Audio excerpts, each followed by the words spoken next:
It's time for Declare Your Independence with Ernest Hancock. Believe me when I say we have a difficult time ahead of us. But if we are to be prepared for it, we must first shed our fear of it. I stand here without fear because I remember that I am here not because of the path that lies before me, but because of the path that lies behind me. I remember that for 100 years we have fought these machines. And after a century of war, I remember that which matters most. We are still here! Tonight, let us make them remember we are not afraid!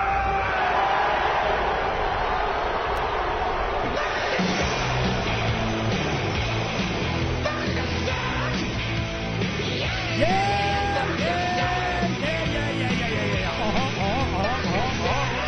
Not afraid! Don't fear. Here to declare your independence with me, Ernest Hancock, for the Trump Report with Dr. Phranq Tamburri in the Sonoran Desert out of Phoenix. Here we go. Well, west of Phoenix. Now, is there enough news? Have we got enough news yet? Is there stuff to talk about? And is it any different? It's the same.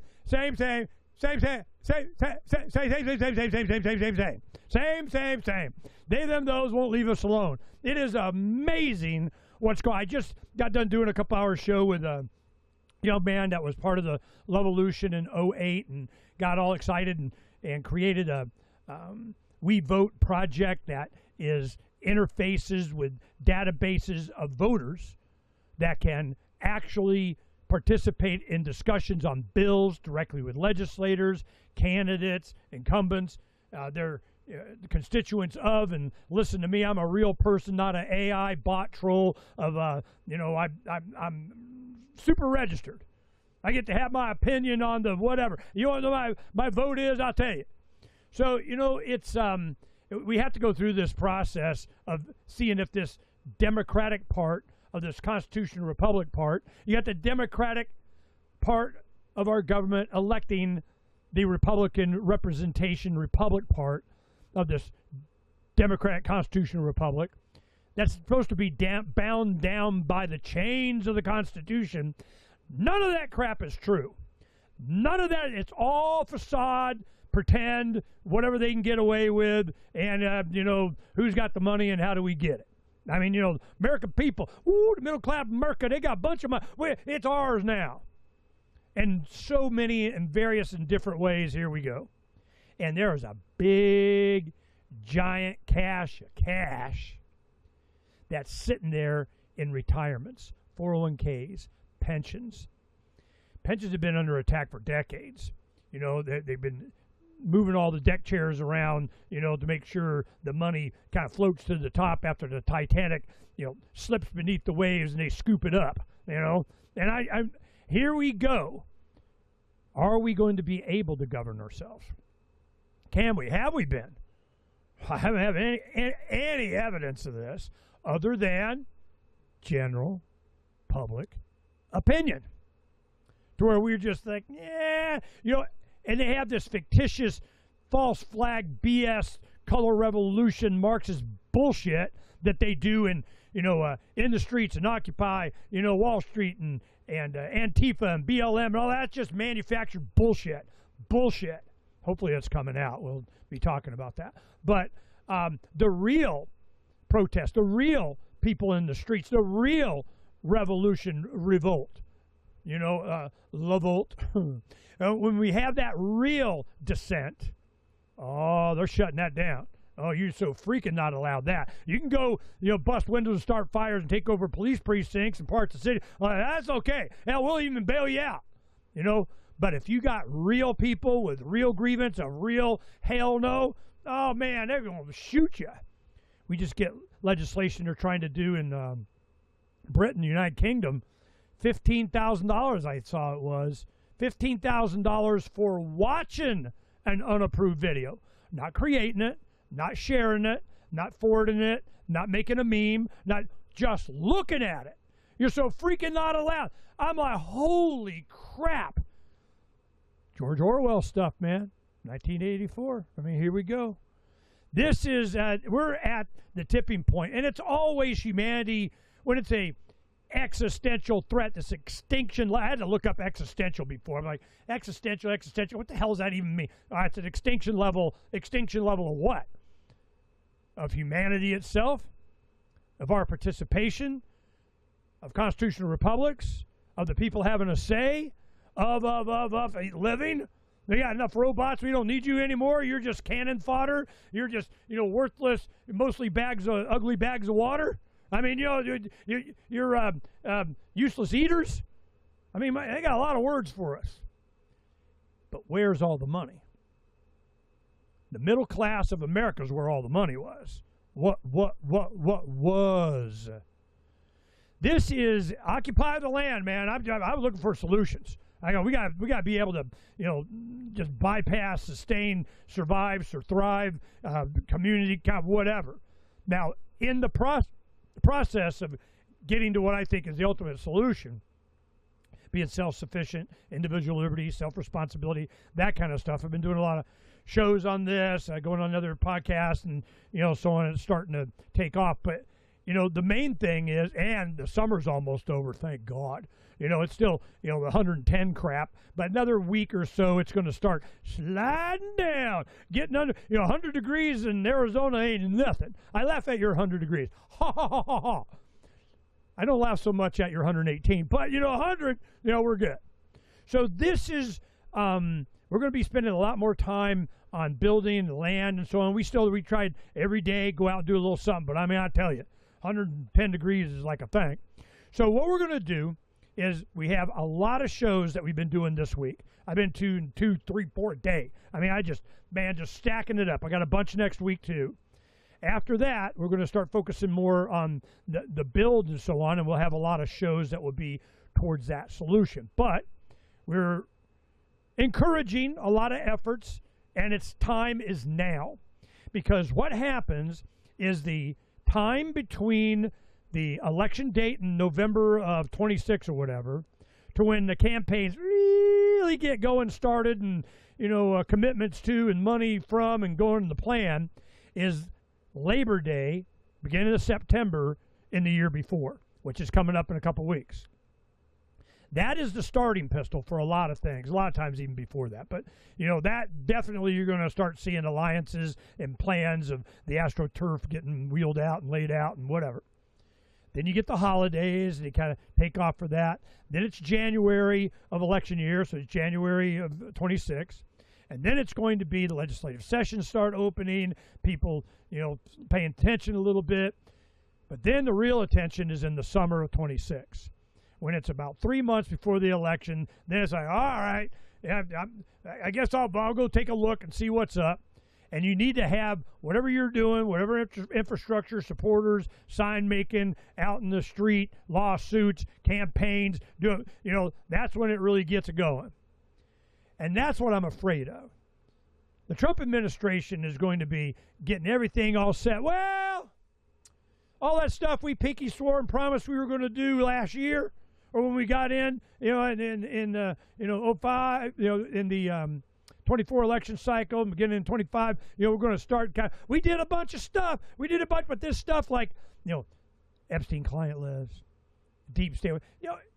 You got to elect Republicans in the midterm election, then we'll do it. No. F you, no. No. Get on it. Get her done now. Well, are they doing stuff? Is there? I just had Patrick Byrne on a couple of days ago, and he's been a good friend of the show since like 09. He's been on, I don't know, a dozen times. So, and it's been a while. But he's back. There's a couple of documentaries.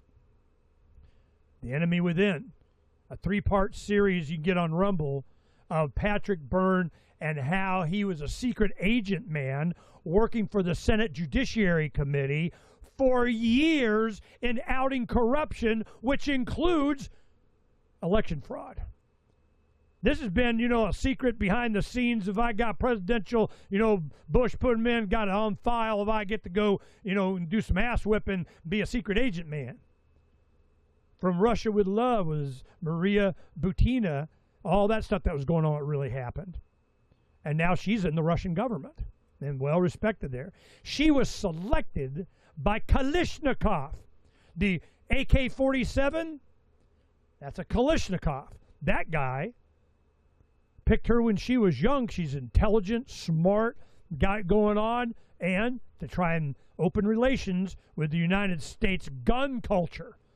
Because a lot of us have a bunch of... By Ernie, real quick, she reminds me of the real-life version of Natasha, whatever her name is, the Black Widow from Marvel movie, Scarlett Johansson.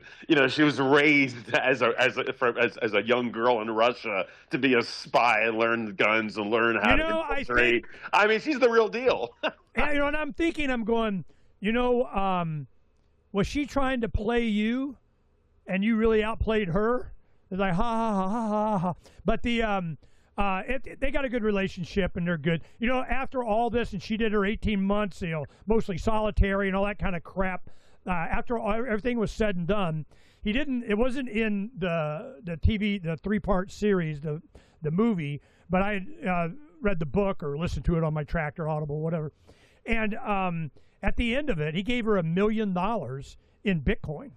And she got out and everything just as, I used you to out McCabe and Strzok and Comey and all that.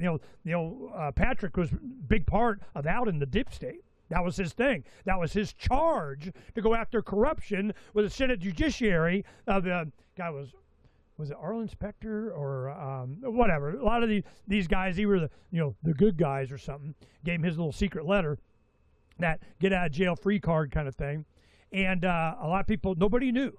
FBI handlers he had, CIA, and nobody knew that he was a secret agent man.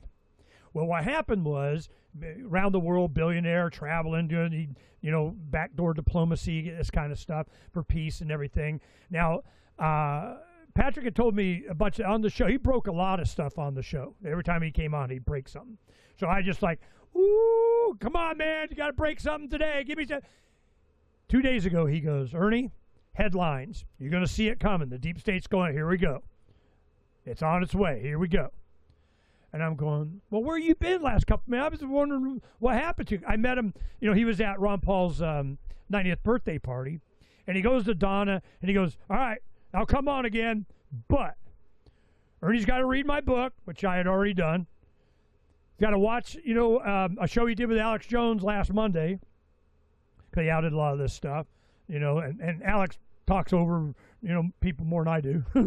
And then he goes, but also I wanted to watch the 3-part series, The Enemy Within. And I go, done. So Donna and I binge watched everything that evening. And so I said, all right, we're ready. Let's do it. I already read your book. Let's go. So he's like, all right. So he comes on, and man, and what he wanted in the end, after all this conversation that we had, in the end, he just wanted to say, watch the headlines. It will not go unnoticed. Here we go. Now, who was at Ron Paul's birthday in Lake Jackson, Texas, 10 days ago? Tulsi Gabbard. Tulsi Gabbard. And I go, what the hell was that? He goes, hey, man, I wasn't meeting with her. I mean, that's not, because guys are coming in helicopters and they're seeing snipers on the roof and stuff. So you got the, Department of National Intelligence, whatever Tulsi position, if I know. And all of a sudden now she comes out like half of the staff fired, done. Deep state, and you're gone. So this is it starting? And we at the, it may not be the, beginning of the end, but it's definitely the end of the beginning, okay? So I'm just like, we are at the end of the beginning. We already underway. Here we go. If we're thinking about how this is going to impact 26, 2 things. One, they got to do what they say they're going to do, not just wait, vote for me next time. Bullshit, okay? 2, they have to fix the voter rolls, fix the election cycle, mail-in ballots, all election fraud crap. Mm-hmm. This is where Patrick comes in.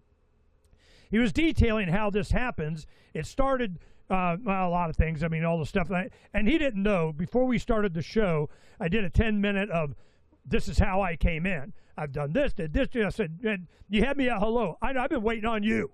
You know, I've known this.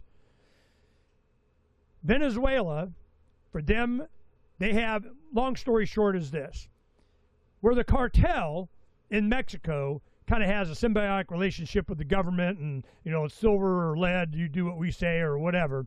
In Venezuela, the cartel is in charge of they are the government. They're just a, you know, corruption state of, narco state of whatever. But what they wanted to take over, he nationalized all the oil production because Venezuela has more oil than most countries. And they go, it's ours now. So they're selling oil, making bank with oil. Well, we don't need to be selling drugs. They'll do that too, and traffic and gangs. We don't care. Who's they? What do you mean by they? The gangs in Venezuela, the MS this and the Arigua, whatever the hell they call them. You know, we're in charge. Corruption. Right, that's what I thought you were saying. The gangs are the government, and the pseudo-gang government is the one that wants to sell the oil and capitalize off of it. Yeah, the government's just a gang with a flag. Right. What the hell is the difference? Exactly, you know? exactly. This, you know, I said that. I remember during Camp Casey, you know, in 06, you know, before the 06 election, the Democrats came in on anti-war. And Pelosi became speaker and all that. I was representing Air America because, you know, Charles and I were on Air America. And I drove to Camp Casey and spent a week there covering and all that. I could see what was going on. And I was on Alex Jones' show, and, you know, Alex had come down there and Scott Horton and me. We were the only three that knew what the hell was really going on. You know, I mean, that were in opposition to it.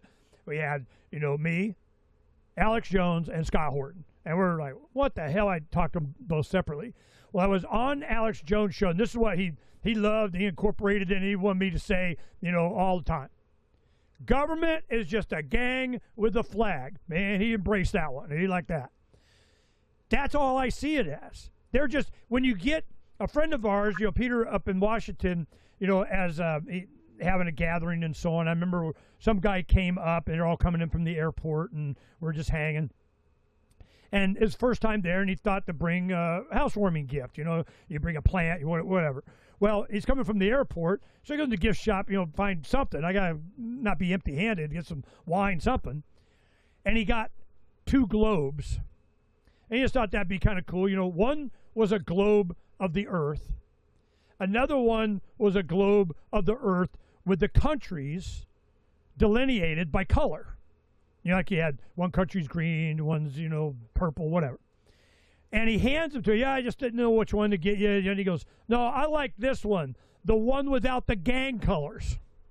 And I go, oh, hell yeah.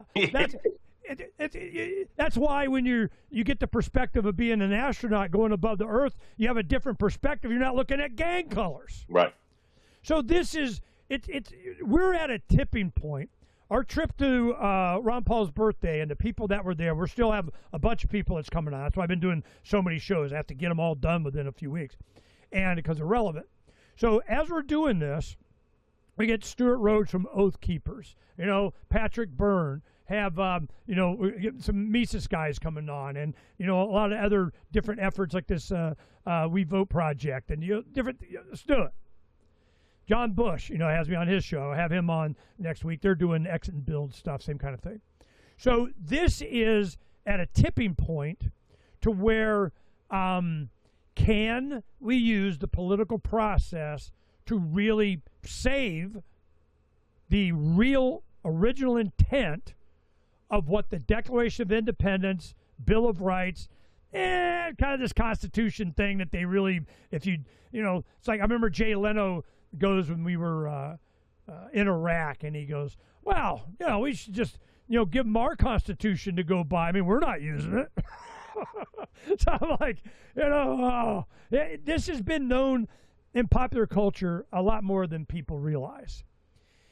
I'm at the point to where Godfather 3, you know, pull you back in. Why? To demonstrate what can and can't be done. Controversy creates commitment. Learning just how corrupt it is, where that corruption is, by whom, why, and what kind of people, and what we're up against. We're up against evil, real evil. Those that, what's evil? Not good. I can tell you that. They're not doing any good. What's good? What the agreement was, support of individual rights. You don't do that, it's time to alter, abolish. It's your right, your duty. Declaration, boom. So we had on one woman that we met there that I knew from Libertopia, a festival they had years in San Diego, and she's living in Azeti, which is Honduras. They had like these economic development zones, or prosperity zones they're trying to do here in Arizona. They've tried to do, and all this, and it's just, you take care of you in the walls of, and you don't violate our Constitution, whatever, and you can take care of yourselves and free duty and trade and peace, Well, then that comes under attack. Can't have people being free because it's prosperous and it makes government look bad. So then you have, who becomes the head of the World Economic Forum now? Who's that guy? Who's that guy? They came in, you're rid of Klaus Schwab, Dr. Evil, white cat petting guy. And they go, we're suing him for malfeasance and taking care of. All of a sudden, boom, that case goes away. Nothing to see here. Not guilty. Drop chart, whatever. And whatever deal was made, boom, Larry Fink is now head of the World Economic Forum. I feel better now. What the shit? I'm good. I need to know what we're really dealing with. What do you think was going to happen? Of course, it's Larry Fink, BlackRock, whatever. Really? So, where's the battle? I don't know, but I'm thinking, it's always the most important election ever, is the next one. And it is, we'll see. Then, what do I see? We're so sorry. We thought we were okay, but now, you know what I think? I think we need to get rid of Kash Patel. Kash Patel, breaking exclusive. Trump administration preparing to sack Kash Patel and replace him with Missouri Attorney General Andrew Bailey. Who's he? Why? Dad, don't care. Why not Kash? What about Bongino? They bring in another guy to be co-director or subdirector or second in charge with Dan Bongino. Of course, what the shit is going on? I don't know. But top story, Tulsi Gabbard acts as nearly half of a spy agency staff in earthquake deep state shakeup. Why? America's top spy agency announced it will right size, whatever the hell that means, its overall footprint by cutting almost half of all its employees after President Donald Trump directed that members of the deep state be rooted out. Well, hell, I slice off the freaking entire departments of whatever. Oh, I'm just... Yeah, but I don't know. It doesn't make me feel better. I feel even more anxious because which half? Which half was let go? The white hats? I mean, at this point, I don't trust it at all. So we got plenty to talk about. Now it's Phranq's turn of what have you seen? What's CNN and MSNBC and CNBC been telling you? Hey, get it right. It's MS Now. We've done a proper rebrand. It's a rebrand, Ernie, which I prefer M Snow, like snow job. That's what I prefer to call it. M Snow. That's good. Yeah. I didn't see that one coming. When I first saw it, that's what it looked like to me. I thought it was a joke. I said M Snow. That's what I was thinking. Anyway, so since I get my news from there, so people know MSNBC. MS stands for what? Microsoft. Right. I'm like, nobody even knows that. I remember that one. Microsoft and NBC Union. Yeah, it's amazing. It's just right in front of people, and they don't even know. There's so much. You're right. So much going on. Obviously, with the Tulsi deal, we didn't really get to talk about Trump and Putin last time because I think it happened right after our show. So there's some comments on that. There's of course most of my time I'm just spending time on the economy and investing, and I'm disconnected from a lot of this ever since the so-called betrayal. By the way, I thought we should change the name from the Trump report to the Epstein distraction report, because that's all I see anymore. Just everything, and it's a shame. It's a shame. The one thing that's great about Donald Trump joining the Epstein conspiracy of the deep state is that, I'll be honest with you, and I just say this, I said this last week, and I've noticed it more, and even a commentator, I forget who it was, said the same thing. It was just funny. So I'm realizing it's not just me kind of sensing this, is that I love him trying to distract us, because it's like Christmas. It's like Christmas for the MAGA, because in order to get the dog that's bit onto his leg and it won't let go on the leg, he keeps trying to throw he'll throw a little meat bone out, and the bone doesn't distract him. All right, I'll throw out a Slim Jim. That's not helping. All right, I'll throw out a T-bone. And so he's just throwing. Now, the thing is, it just smells of desperation to me. I just don't know how much it's really working on a lot of the base. Clearly, I think it's split the base. I just don't know to what degree. I think that it's amazing how the Democrats still don't quite grasp how much red meat, or I should say blood in the water there is. Some of them seem to get it, but if you want to go after Trump, I mean, you had plenty of time to go after this Epstein thing before. Now it's given to you on a silver platter, and at least a third, I would say, of the MAGA base is willing to join you, and they're kind of falling down on the job, because obviously they don't want to get involved, because they realize how much involves them.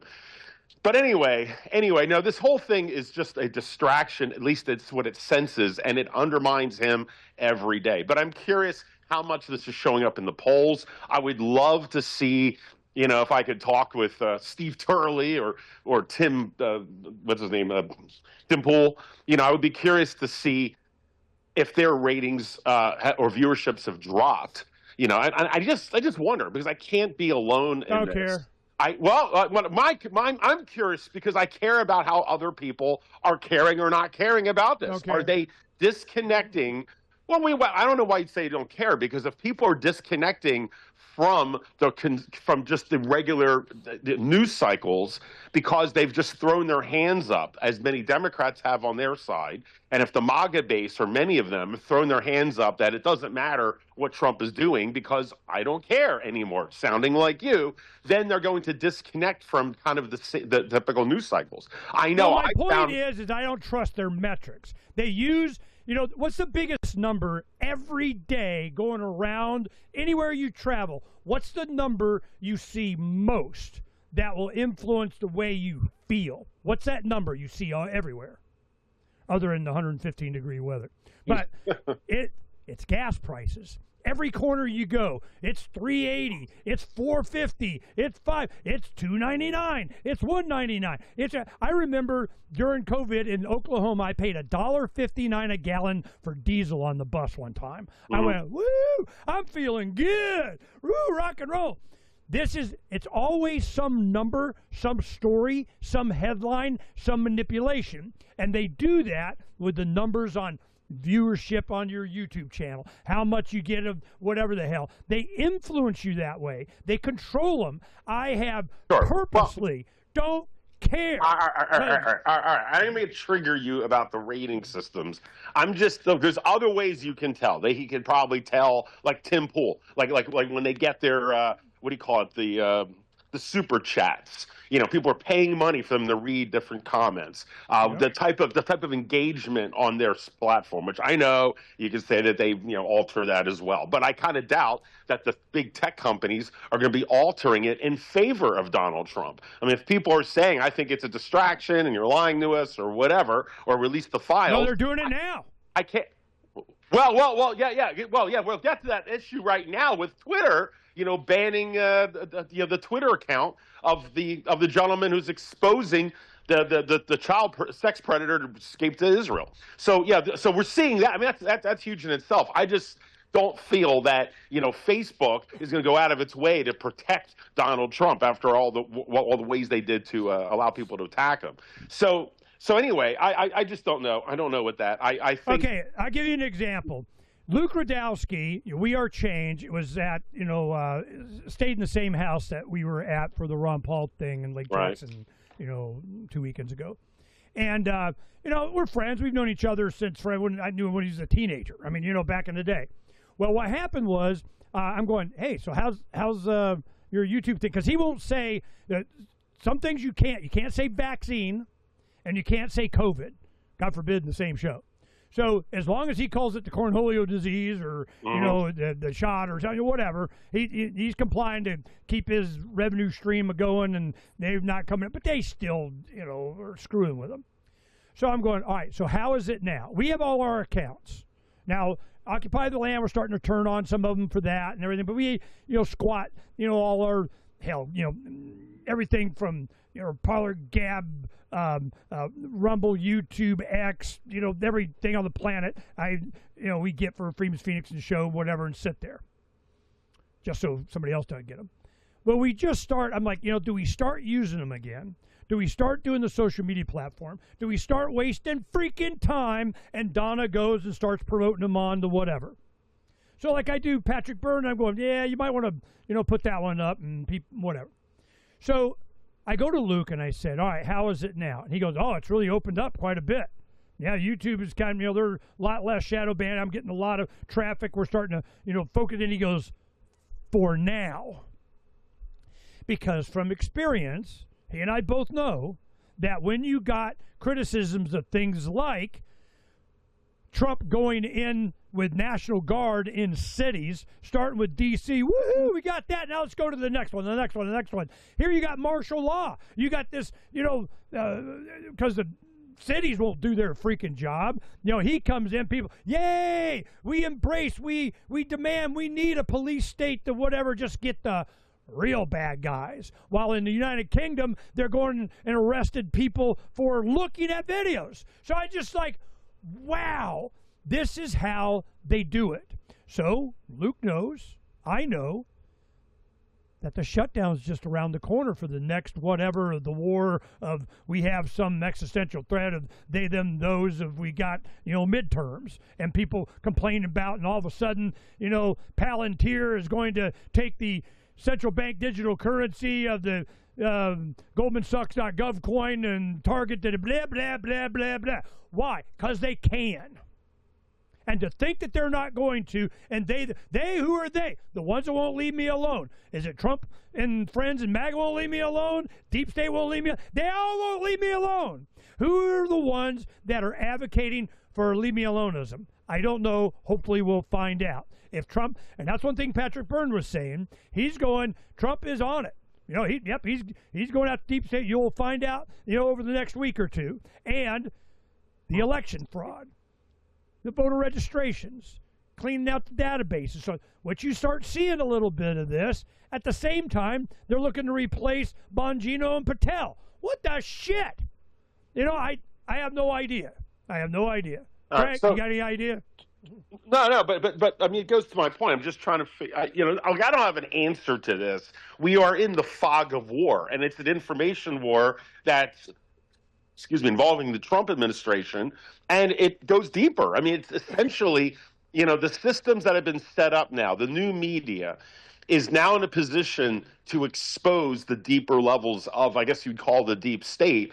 The thing is, and you're right. I mean, you can't always expose the deep state through the government itself. If the government has been co-opted, you can't do it by voting yourself out of it. And the whole Trump story, the narrative, has been, proof of this. It's like, okay, let's play it by the rules. Let's play. It's kind of like the John Dickinson story I always mention with the founding father. I won't do that again. But, here's somebody saying, look, I'm not obtuse. I get that there's corruption, and I get that King George is screwing us over. But before we just jump ahead and anger maybe moderates who are not quite sure how big of a problem there is, let's basically play it their way, and as you often say, make them say it.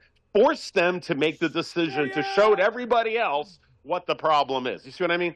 Well, I'll have to explain it to you.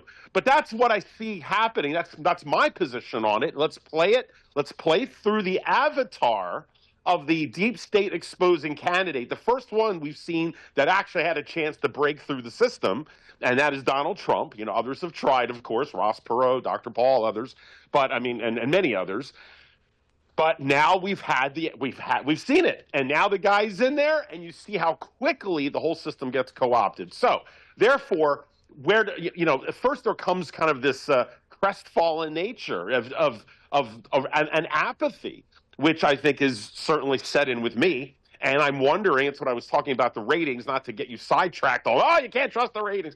Whatever, but whether it's ratings, a viewer engagement, look, they can tell when they do their own live streams, when they do their own public appearances, they can tell and see and hear from the people the tone differences.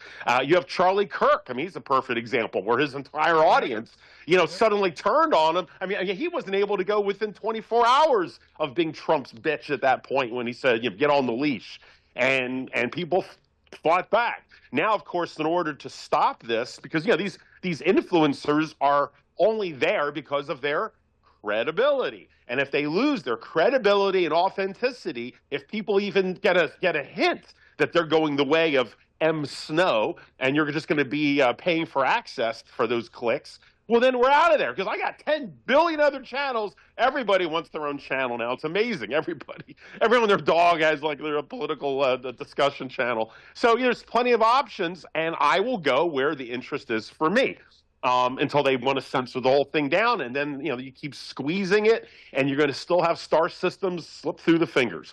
So I'm just wondering, I honestly, it would be fascinating to know, because we're in the whole fog of war part right now. So you're not going to have an answer as much as you think you might know. I don't think you do, and I don't think anyone does. But the people that have a clue would be the Tim Pools, because they're seeing the engagement of what stories are hitting and which ones aren't.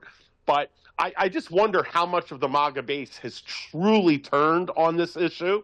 I'm sure many are holding out hope that it gets resolved, that Trump is, he's true to his word, and maybe there is something coming. Now, on the so-called positive side, which I put in quotes here, air quotes here over the phone, is that supposedly there is a big, massive dump of files of the Epstein stuff that is coming.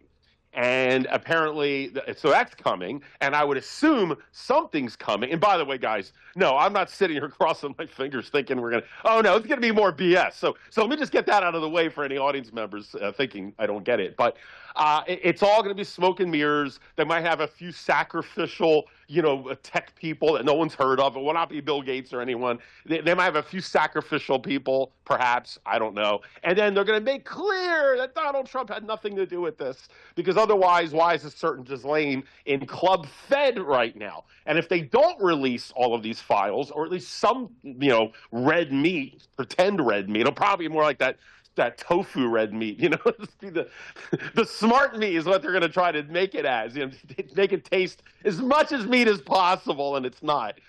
But they're going to throw this out, and hopefully people move on with it. But if they don't put anything out, lies or not, then how do they justify Ghislaine all of a sudden going to Club Fed? So Trump gets in on trying to expose the deep state and the conspiracies and Epstein, and he's promised all this. He puts in Dan Bongino, all of that. And what happens? Nothing to see here. The Democrat hoax, and not one man has gone to jail for this. And the only woman that paid any penalty, she gets upgraded, to get pedicures and manicures at Club Fed, and that's what happens, right? I mean, it's just, it boggles the mind of what is going through Trump's head, of how much is he really that clueless? Has he been that co-opted, or is he known all along, or just something else? And either way, I think, I'll just say for myself, I'm just losing patience on it. And every day, the credibility goes out the window. And I kind of have a little bit of sympathy for J.D. Vance, because I don't think J.D. is part of any of this and has nothing to do with it. And I think he's, I have some respect for the guy. I don't know him very well. I'm not going to say I'm going to run out and vote for him for the next president, at least right now. But, he certainly has a chance, and he's a newer, younger generation that we sorely need, and he understands technology. Obviously, then there's the concerns of Palantir, and there's the point that I don't trust him. But let's just put that somewhat aside. there's someone like him. How much of this stink is going to rub off on him in the entire MAGA, the whole MAGA movement? Well, Personally, it looks like he's trying to distance himself. well, he's trying. He's trying to. But he's got another 3.5 years of having to suck up to Trump, because it's amazing how truly fearful everyone around him is. I mean, look, he's all about loyalty, Trump. And after everything Trump's dealt with, I certainly don't blame him. But it's almost like now he's created the opposite problem, where you know what Trump's turning into now, in my opinion? He's becoming George Lucas. And George Lucas, right? Like he was great the first three. By the way, I love all 6 movies. Disney, Star Wars, not Star Wars, and the prequels I think are massively underrated. But I won't do my whole love squeal for the prequels right now. But the original movies, he had other directors and people telling him what to do. He had producers from Fox, Alex Kansdan, and all these people saying, "Hey, George, that's actually a pretty stupid idea. We should switch this one up." And he would listen sometimes because they held the purse strings. But when he finally was financially independent and he was able to make the prequels on his own, he just hired a bunch of yes people who just said, "George, that's an amazing idea. Oh, yeah, Jar Jar Binks. Oh, people are going to love him. Oh, no, whatever you do, say, George."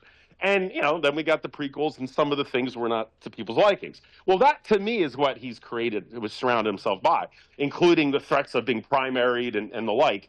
He's created a juggernaut, and it's amazing. But now it's almost like this entire machine that he's created is now, at least me, and this segues into my topic of the day, is being co-opted, or has always been co-opted, or I think the system's been co-opted, but now as he's trying to integrate into the system, he is being co-opted, and we could say deep state, but deep state is multifactorial. And anyway, before I get into that other little diatribe, we're talking about the changes, and are we going to see something about Epstein? Was it just more dangling? I think it's dangling, but there's a promise things coming. The Club Fed move at least suggests that something's coming, because why would she be given that break if she didn't give something that's legitimate red meat enough? Dan Bongino is still there, at least for now, although, like you're saying, he's being co-opted. And then, or at least his position perhaps. Replaced, subtly. It's kind of like the way the Japanese do it. They never, I remember when I lived in Japan in the business class, they said how no one ever gets fired in Japan. They never fire you. They just keep, like, they'll say, "Oh, you're not fired, but we just moved your desk into the basement, and then you're in the basement by yourself.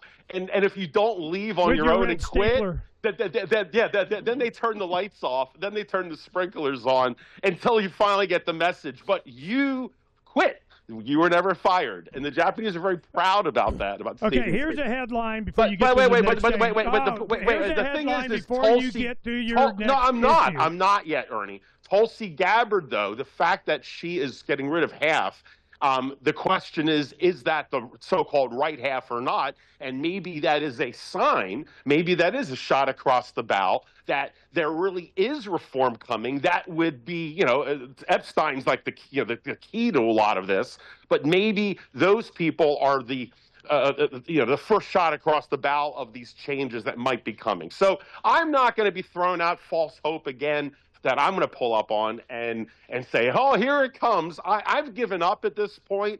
They have to prove it at this point and show it. You're not going to give Ernie a chance to say, "I told you so."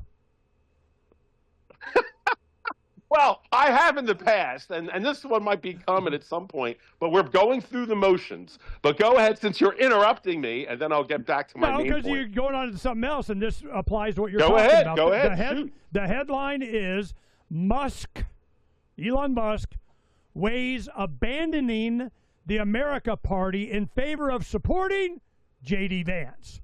The triumph of Donald Trump in the 2024 presidential election cycle was seen as the indication of a paradigm shift that took the control of the U.S. government from a corrupt political establishment and placed it back in the hands of the American people. Yeah, right. So here we got Palantir, Peter Thiel, gazillionaire Peter Thiel, and Elon Musk. We're not going to do this other party. We're going to, the technocracy, programmable central bank digital currency data scraping. We know everything about everything. Palantir DNA sample of we rule you now. And that's going to be J.D. Vance. So I'm just going, I'm not feeling any better. I agree. And what this is coming out on the same day. We're kind of jumping ahead a little bit, but just the context. Today is the day that Twitter, officially, let's just say, acknowledged that they took down this guy's information on Twitter who was exposing the Israeli spy pedophile. Right. So just to put it a little slower down on context, I was telling Ernie before the show, I forget the guy's name, but there's a guy, he works at a computer firm. A lot of you guys know the story, and it's like an Intel, computer company in Vegas or somewhere in Nevada, and he got hit up with a sting from local authorities, I think it was state authorities, on a pedophile sting. I guess he went to meet a 15-year-old, and he and 8 other men were all booked, charged all at the same time, right? I guess it was the same, all 8 guys. But the 8 of them, or 7 of them, after they got booked and all, they're going to jail, and they're going to be, it's an uphill battle.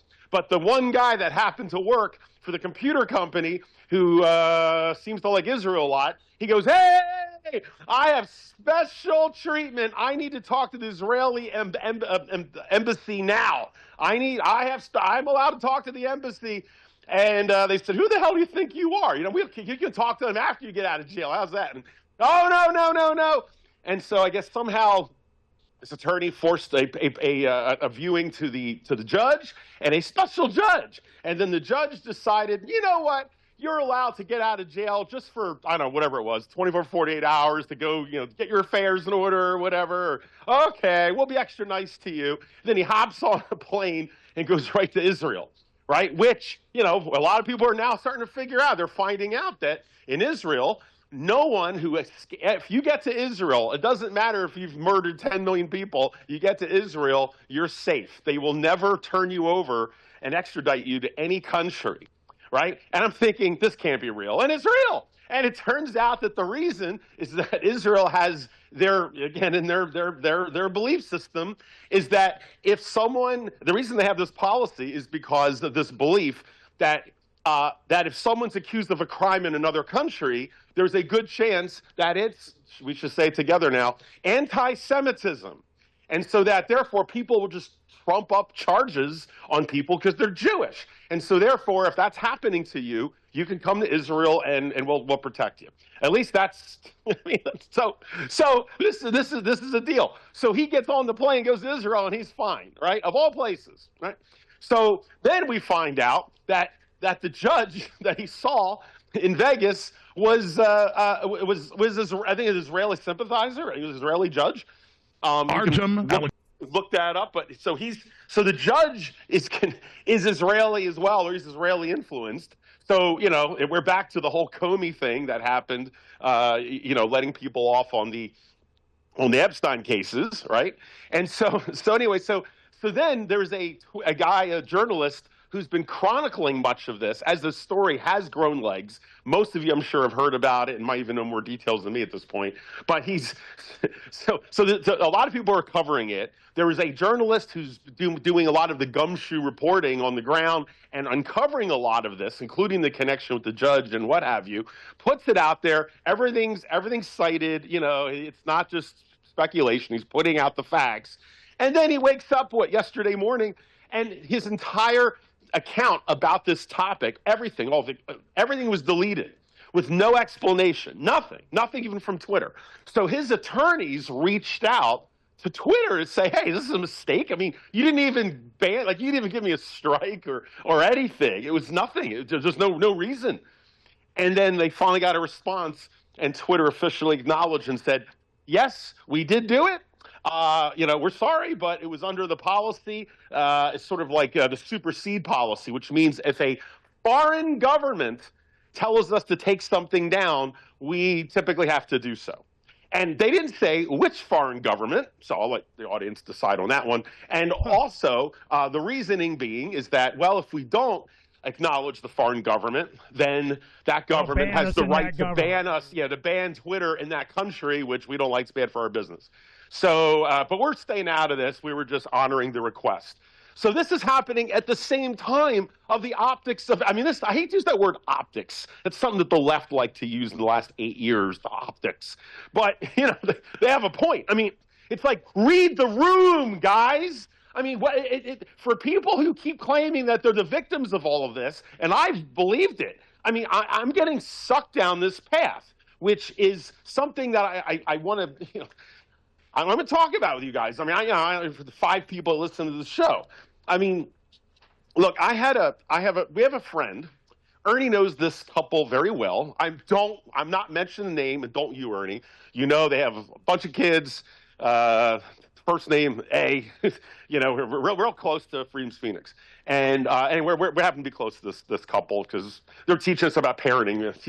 Because they have a lot of experience. They're a young couple that we knew before they got married. Lovolution. Got married, had a bunch of kids. Yeah, and they're like right out of central casting of down home Americana.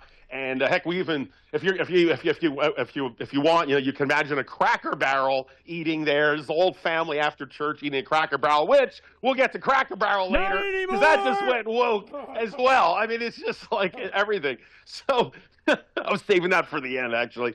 But this is a really just old-fashioned family, those beautiful family. Just I have to watch my mouth. Okay, get to the point. Well, I have to watch my mouth because of being from Philly, and they're very religious. I never use a swear word, nothing, right? I'm getting to this point.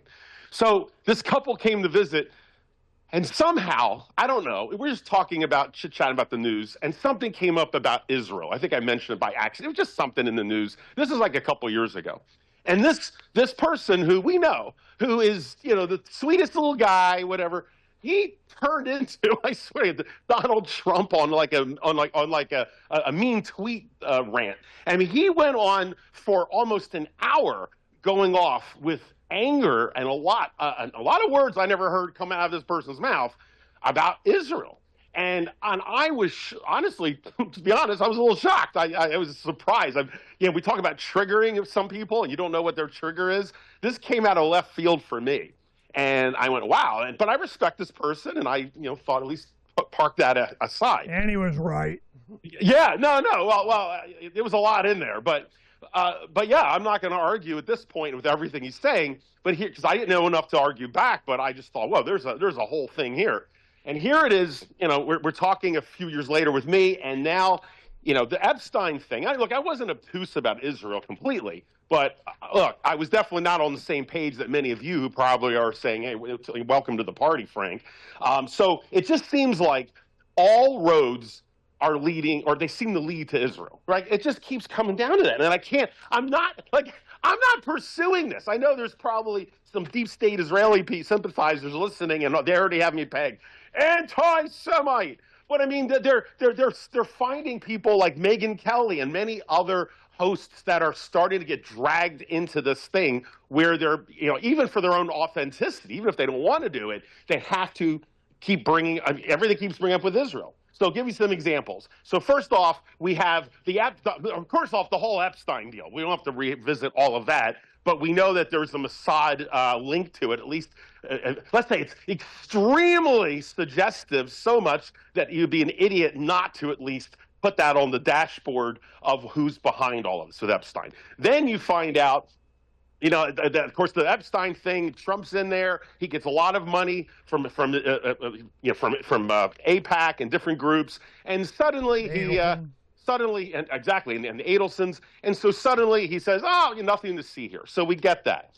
All right. Then, of course, as the world turns on him, or MAGA does, or half of America, then the Congress is told to, through Thomas Massie, actually, and a Democrat in California, a joint bill to force Congress to vote on whether they want the Epstein files released, to force or pressure, the president to release the files. And for nothing else, it was meant to make them say it, put it on record. Are you really for disclosure or not? Not that we're actually really going to get it, but at least have these Congress people on record going into midterms. And lo and behold, bam, we do an emergency vacation And they let everyone out early, even though our economy is about to go kaput, and there's only two of like the 7 or 8 parts of the budget that have even been approved. We have like 7 or 8 more that are all going to be continuing resolutions by the end of September. I mean, it's just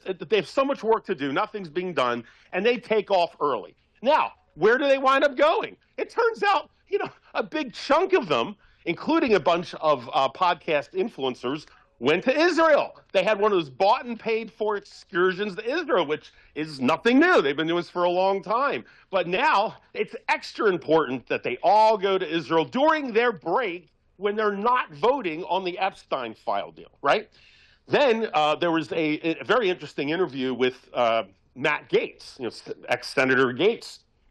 I meant to talk about this last week, and we ran out of time. But he was relaying the story that kind of went viral. Let me know if you heard this, where he was saying, "Oh yeah, I remember those Israeli excursions. I did 1 or 2 of them." And he was talking about how, as a senator, he didn't really care to go, but he was getting pressured. It was almost like it's sort of like you join a frat and everyone's telling you, "Hey, you got to do the deed." You know what I mean? And he kept getting pressure that was supposed to be done, especially to serve on a committee. They would say, "Hey, your vocal weight in the committee is not as important if you don't understand, what's going on with Israel, and you should at least go there and just be familiar," this sort of thing. Plus, of course, the AIPAC. Everyone's got an AIPAC guy except Massey and a few, and Marjorie Taylor Greene. These people don't have AIPAC people, and of course, that's what's fascinating, is that's why they're dangerous to the system. It's almost like North Korea. If North Korea they use nukes as the example to go after it, but it's really because they just don't want to play with the rest. They don't want to take the money. It's like the mob. If you take the money, then they own you. If you don't take the money, they actually hate it, because they have no clause in you. And that seems to be what this AIPAC thing is. And if you don't take the money, then you are going to be a target. But anyway, so Matt Gaetz is talking about how they go over there, and he said when the first times he was there, or second time, he said he's there. They have an arranged group of like a tour guide, some official, maybe Netanyahu himself, right? And so they have a gathering. They get on buses, and it's all arranged with security to make them feel safe, and they get a tour of the wall and whatever, right? Well, Matt Gaetz said this one time he was there, he couldn't go. Like, he was getting ready to go on the bus or whatever, and he had to go back to the room. So he goes back to his room that was not scheduled. He goes to his room, and there's a dude in his room. And he's, like, looking around his room. He's like, there's a dude in his room. He's like, and he says, "Who the heck are you?" And he said he was all fumbling and all, and he says, "Oh, I'm here at the hotel. I just wanted to make sure that everything was nice in your room because you're an important person." So he asked for identification. He had no identification. He didn't look like a hotel person, just some guy who was somehow in his room, right? So you could read into that whatever you want, but that story went viral. And if you haven't heard it, Ernie, I'll send you a link. You should put that one on the site. But so what does that say? At least speculation. I mean, if we're hearing about this Israeli deep state deal where they use extortion, they find anything on you to then hold over you. And that's at the same time, then we're finding how our country is getting divided culturally. And yet it's interesting how the one country that's allowed to be an ethno-state is Israel. I've said this on the show years ago. I used to point out almost as a compliment, as proof of why, of course, you and I would have our fights about, diversity and about illegal immigration and about cultural assimilation and all of this. And I would say, hey, well, it's interesting how many people on the left who support Israel, and yet they're the first ones that have no problem with illegal immigration, and lack of assimilation. And I used to say, well, why don't we have the same policy in Israel? Why don't they have the open borders and say, "Oh, you're a racist, you're a bigot"? Why not just let everyone just come on in? Israel's standard of living is a hell of a lot better than the people around them. So share the wealth. That's what I'm told to do. Why don't you let them come in? Oh, we couldn't do that, because Israel's for Jewish people, Jewish culture, whatever. Israel's for Israelis. Well, you know what? I mean, the hypocrisy, it boggles my mind. It makes me nauseous, that hypocrisy on that issue alone. Then I find out this last week that there's a new bill, an anti-Semitism bill that's been, I think it's through the House. It hasn't been confirmed yet. I need to clarify if it's House or Senate, but apparently it's on the brink of being passed. We will see if it does. But it has all these new things in there that are now anti-Semitism that they're throwing into this bill. Again, I wonder there's not a don't say anything bad about Zimbabwe bill floating around Congress, but there's one about Israel again. And so one of them is you're not allowed, it's illegal if this passes, to burn the Israeli flag. Can't burn it. You can burn the American flag, that's no problem, but you can't burn the Israeli flag. So that one's supposedly coming. And the other one, which is why I remembered this comment, was that you're not allowed to talk about the disparity of that Israel is allowed to be an ethno state and America is not supposed to, or it's what I just pointed out. It's racist to ban other countries and other immigrants in America, but you can't point out the hypocrisy of Israel. So they've actually put that in this bill. That you can't mention it. Now, will any of this ultimately be passed? Will it be, confront the Supreme Court over the First Amendment? I mean, whatever. It doesn't matter. It's just the concept that this is what our tax dollars, or so-called, or might be going to, is to put a gun to our mouths over things to say or not, over, again, a country where all roads keep seeming to come down to that. All right, and then what else do we have? The other one is, we talked about Ghislaine, the new rules for the anti-Semitism, the Matt Gaetz, the Congress going there. What else do we have? Well, include Israel's agents.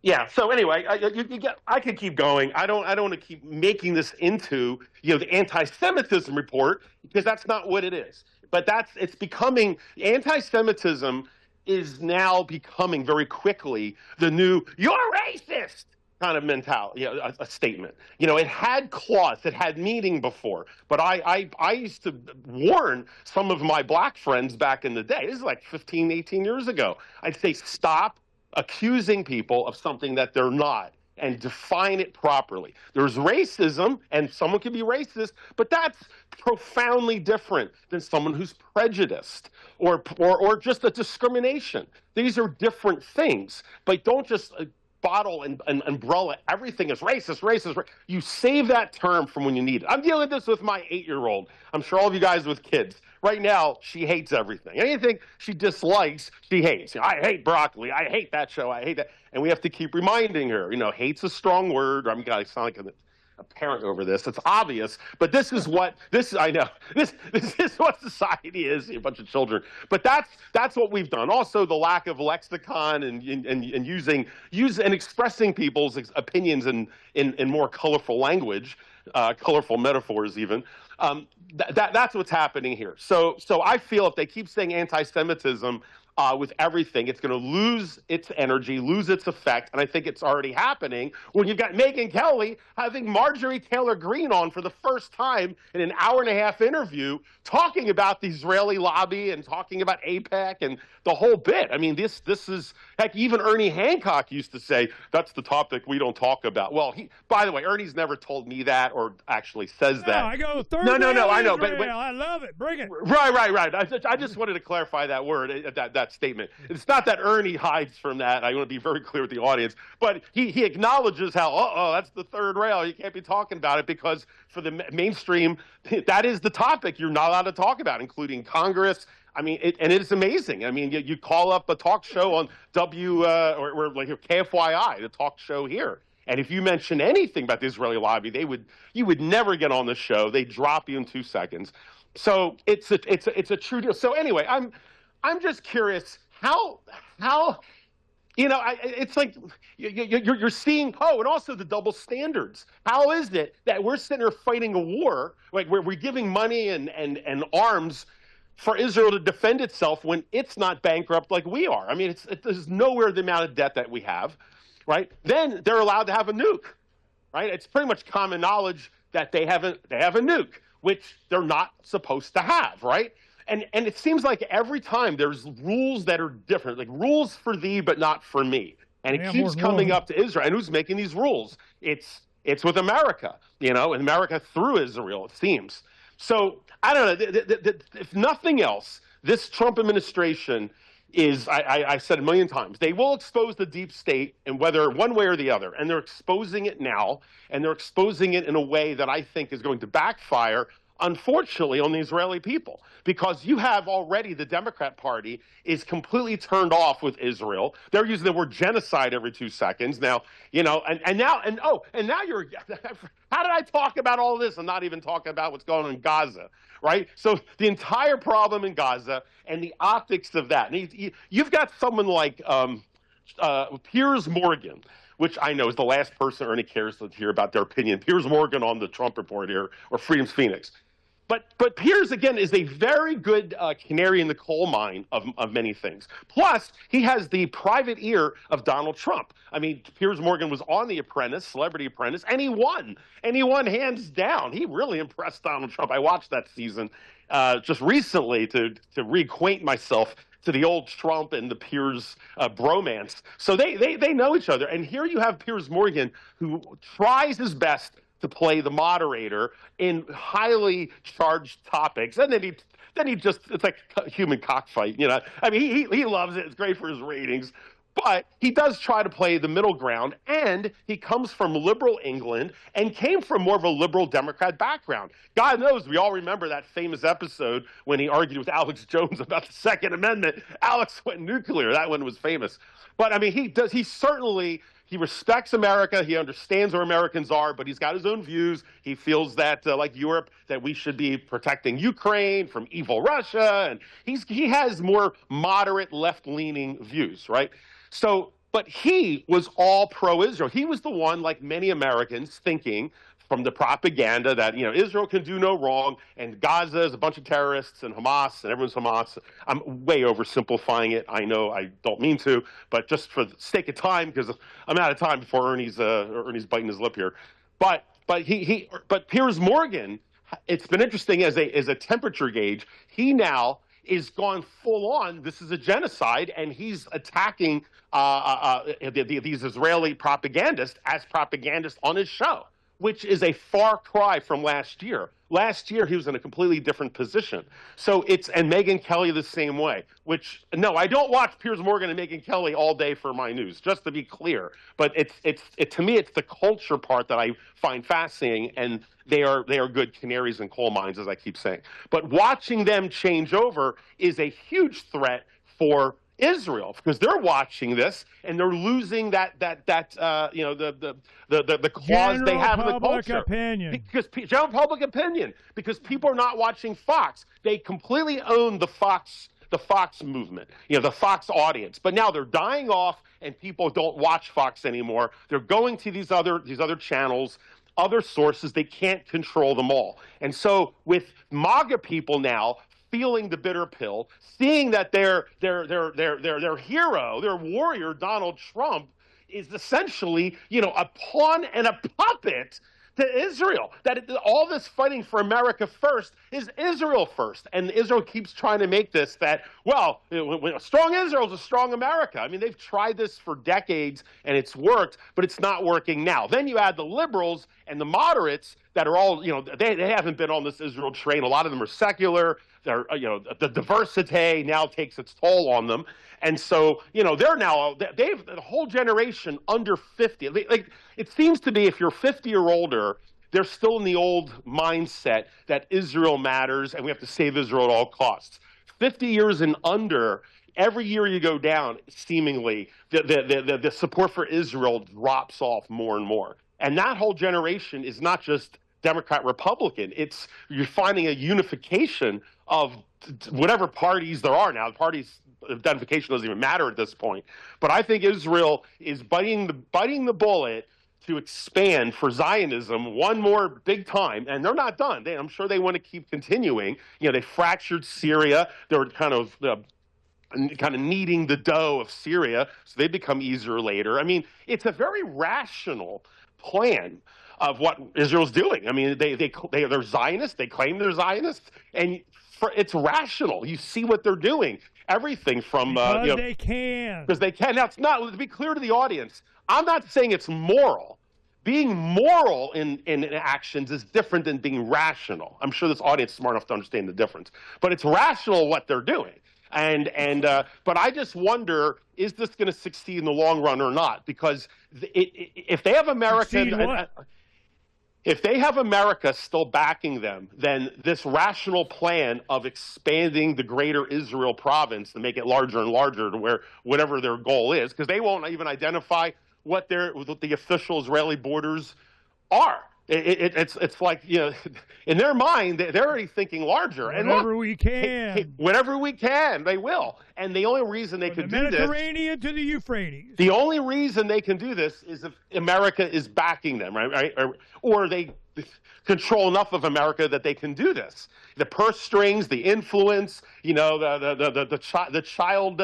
secret videos on a certain island, whatever. However this is happening, it can only continue. But once they lose America and America's backing, I doubt Russia or China are going to rush in to defend them. And all I know is they've ticked off every country around them. I think the other countries, the other Arab countries, are purposely not getting involved because a lot of them are backed by Russia and China. And Russia, Putin is so smart. He knows America's about to collapse. He sees where we're going, and he's like, why should we get involved? Just allow. Americans are waking up to all of this. They're self-emulating. So that's probably a reason why these other Arab nations, you'd think traditionally, would jump in to protect the Palestinians of what they're doing. My God.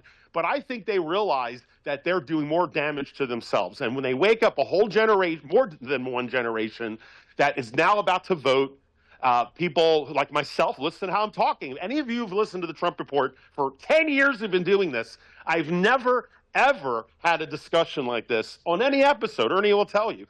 We've had a few close. We've talked about Israel in the past on a few occasions when it started to pop its head up. But now it's becoming a mainstream issue that I think is going to be an issue in the midterms. As far as I feel now, if any candidate, first of all, if I even bother voting, which would make Ernie proud, I probably would join him and not even bother voting. But if I'm going to vote, I want to make sure that candidate did not take $1 from AIPAC, right? As much as they can try to hide it. $1 I'm done. It's just, I don't even care anymore. You're done, no AIPAC. So therefore, in order to get my support, I need a candidate who's going to vocalize that comment, that sentiment. Say, I have not taken $1 from AIPAC. All right, fine, good. You're good with me, right? That's all.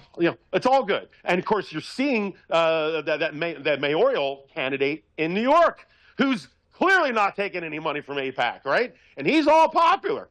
So I think, and look, I'm not looking for anti-Jewish, anti-Semitic candidates. That's not what this is about. But if any representative is taking money from a foreign country, and pledging allegiance like Ted Cruz did, he literally said that on his interview. Or having dual citizenship. Yeah, exactly. Or dual citizenship. I'm done with this crap. And I'm done with Donald Trump, the ultimate betrayal, the ultimate, bait and switch, whether he knew it or not at the time, which is that America first is truly Israel first. And they'll probably tell it to your face as well. It's Israel first. When I say they, I mean, when you hear people for the AIPAC say, a strong Israel is a strong America. So, that's where I am now. And I don't know if it's good or bad. I don't like it. But at the other hand, I feel like that Trump helped to expose this. And there we go. So I don't know how AIPAC is going to maneuver this. Oh, and just a quick comment at the end is Netanyahu now. Netanyahu is doing a new podcast tour. He's taking notes from Donald Trump, and he's on. Remember that that one podcast, Trigonometry? Have you seen that Trigonometry? No. Trigonometry. Anyway, a lot of you guys have seen it. It's a tag team duo from England, and they do quite good 2 hour long discussions with influencers, with political leaders, scientists. They're kind of like a more sophisticated Joe Rogan type of discussion, but they're fairly balanced for what it's worth. We could argue that one guy's a little bit more on the left, but regardless, Benjamin Netanyahu, for the first time, is sitting down with these guys. Like he's doing what he can, because he knows he has a public relations disaster on his hands here in America. I think they know it. In fact, did you see the video he put out last week? Benjamin Netanyahu put out a video to the, and I put this in a little asterisk here, to the Iranian people. And he starts off the video. Did you see this one already? When the video starts and he's singing at his desk and he drinks a nice long drink of water from a beautiful glass of water. He pours some water into a pitcher into the glass and starts drinking the water.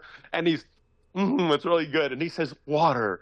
And he says, this is the one element that all humans need. And we as Israel want to make sure that everyone has access to this natural resource. And the people in Iran, oh, yeah, we want. You can pull it up later on my next rant. If you can pull it up, you should play a minute or two. You cannot believe the theatrics of this thing. And he's basically talking about how we don't hate the Iranian people. We just have issues with the Iranian government. But to prove that we want to help you, we're willing to share our advanced technology on how we're able to acquire water and give you the water because we just want to prove how nice we are. We're niceys, and it's just your government. Now, he's doing this whole theatrical video. You got to play it, dude. And he's doing it, get this, in English. In English.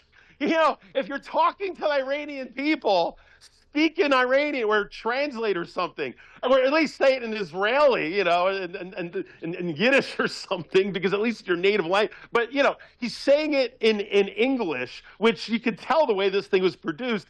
It wasn't meant for the Iranian people. It was meant for us. It was meant for us to be talking about, wow, they're not so bad guys. And I'm sure, and I did. It did all the rounds on Fox News. They're all saying, oh, look how smart and nice he is. So, yeah, they have a PR disaster, and I kind of feel like you say, Ernie, it's like, wait 3 weeks or 2 months. We're in the fog of that because Congress is now about to come back in session. Thomas Massie is probably going to push that vote again. And I think that Congress is trying to see how well they were able to temper and deaden down the whole Epstein deal, just in time for whatever fake red meat they throw out recently. And Israel is not doing themselves any favors, by protecting another child predator and then, continue this war where now you've got Piers Morgan turning on you and all of his guests. I mean, it's a pile-on, which is just going to be bad for Israel. Because and I'll have to finish on this, is that when all of a sudden the new generation is able to vote, the younger people, for me even, I mean, you've got a whole new 50 and under or even over 50 that are saying enough with Israel. We don't wish them hate. It's just stop getting in our country. It's America first. I don't care anymore of what's happening over there. You guys have been fighting for thousands of years, and it's America first. It does not involve me. Stop it. Right? Now, there's reasons why it's not being stopped, and that's what we're all figuring out. But what happens when enough political people get in where if you're in any way supporting Israel, you can't even get close to the White House, which is going to take some time because, there's a lot of reasons that's not going to happen in the beginning. But when you've got that guy in New York about to win, and he's going to bring coattails of other people to see that's a winning model. And what happens? There might be some people who cough on or choke on chicken bones, a lot of political figures. I imagine a lot of interesting chokings that might happen by accident. But eventually, what happens when the powers that be are not supporting Israel and Israel's on its own after pissing off all these countries? And kind of there was an interesting point that, the whole Jewish state was created to make it safer for Jewish people. And the irony is, by what they're doing, they're making Israel the biggest target of everyone around them. And the irony is Israel itself may be the most unsafe place for a Jewish person to live. History and karma is very fascinating. Anyway, I'm done with my rant. I appreciate you letting me mention all that. It's not just one thing. It's multiple things, and it's making me see things differently in a sense that you can call me ignorant about it or didn't want to just automatically condemn a group, and not because I was afraid of being called a name. God knows, when you're in the Freedom Phoenix community, that's kind of a badge of honor. But it's, I'll take my time with it, but now it's being exposed to even a dumbass like me can see it, so I can imagine that many others and normies are seeing it. Anyway, Ernie. Yeah, I know. Go ahead, Ernie. I said it for you. All right. Go. This is yeah, one of the reasons why I like having this conversation. We have it chronicled for, you know, both our listeners out there, you know, to be able to use this and whatever. Now, we have a much larger base than, you know, I think a lot of people realize. That's why I travel around the country. I'm always meeting listeners. But yeah, it is... we have 8 listeners, not 5. My mistake. Go ahead. Right, 8. But the reason we do that is because I don't care. It's, you know, when we started the Levolution of doing Freedom's Phoenix and, you know, Declare Your Independence and the database that we built up as subscribers, the thousands and thousands of people that, you know, do participate because of our unique perspective, that we added the Trump Report. It was more a voluntarist, leave me alonist, libertarian, Levolution, Ron Paul, you know, anarchist, even pirate kind of, you know, mentality of uncovering the secrets and exposing the lies, and my walk through understanding this of reality, uncovering the secrets, exposing the freaking lies. I'm so tired of being lied to. Well, there's a lot of people like that. So a lot of it comes through Freedom's Phoenix. You know, it comes through, we have the player up there. We record everything in IPFS. We make sure it's forever and always. Because when I go back, then I go, yeah, I did a show years ago on, and the video is down. Blip TV took it off. Vimeo canceled it. YouTube did it. You know, whatever. Rumble's been pretty good so far. But, you know, I'm like, no, we're going to take it inside and make sure that we have this in perpetuity for a chronology of what happened from a libertarian perspective. Those people that can use this as an activist tool to share, to understand, to not be bamboozled and BS'd over time, like listening to this show. You've seen the evolution of even myself and certainly Phranq, you know, on how this stuff really works.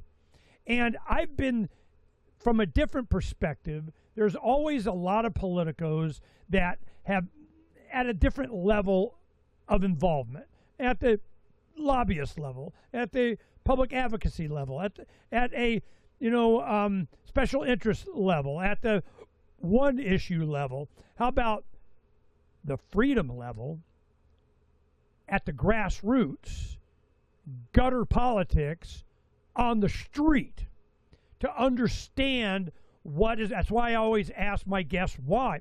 When I was talking to Patrick a couple days ago, Patrick Byrne, billionaire from Overstock, whatever, we've known each other for a long time. And I asked him, and I'm sure I've done this before, but he didn't remember, and I'm going, you know, why? I always ask, I tell you, I need you to say, why are you doing, why? And he goes, you know, that's a good, nobody's ever asked me that before.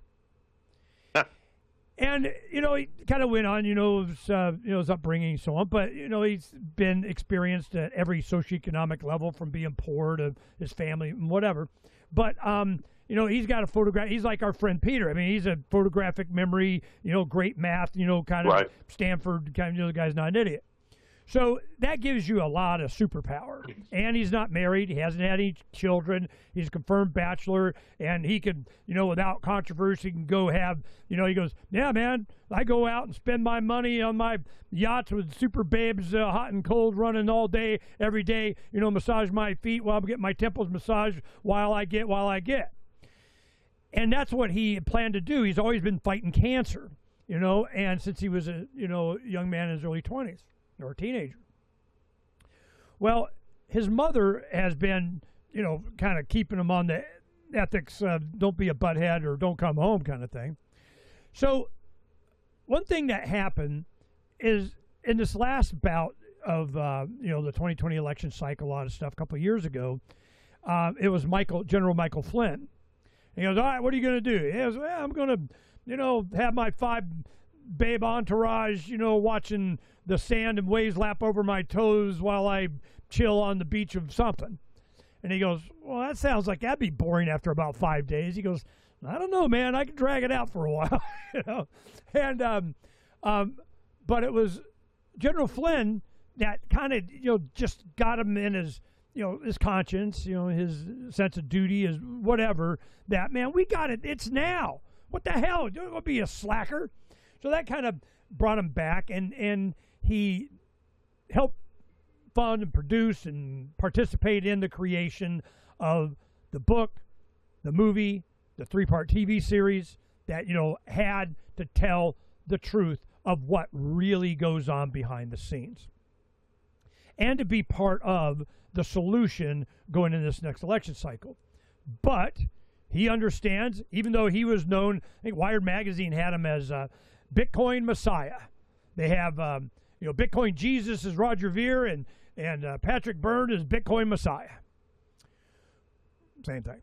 So what happened is, I asked him, I said, well, what do you think is the future of crypto as they're doing this, incorporation into, you got to buy treasuries, prop up the dollar of retirement of, reserve of blah, blah, blah, blah, blah, central bank, digital currency, Goldman Sachs.gov coin. And he goes, I'm heavy duty and understand, done a lot of blockchain stuff, 167 industries I identified that would totally disrupt different industries that, yada, yada, yada. We've done a lot of shows, and he was kind of impressed that I remembered. He goes, oh, you got a good memory. I go, hey, man, Patrick Byrne tells me stuff I remember. Well, what happened was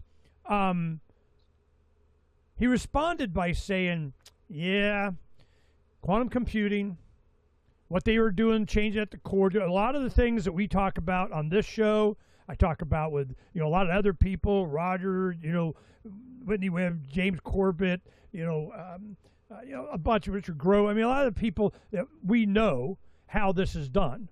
We understand, and politically, what its use can be and what they don't want it to be. They don't want it to be people money, I can guarantee that.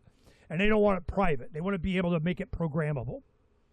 Well, it allows for that if you let the coding go that way.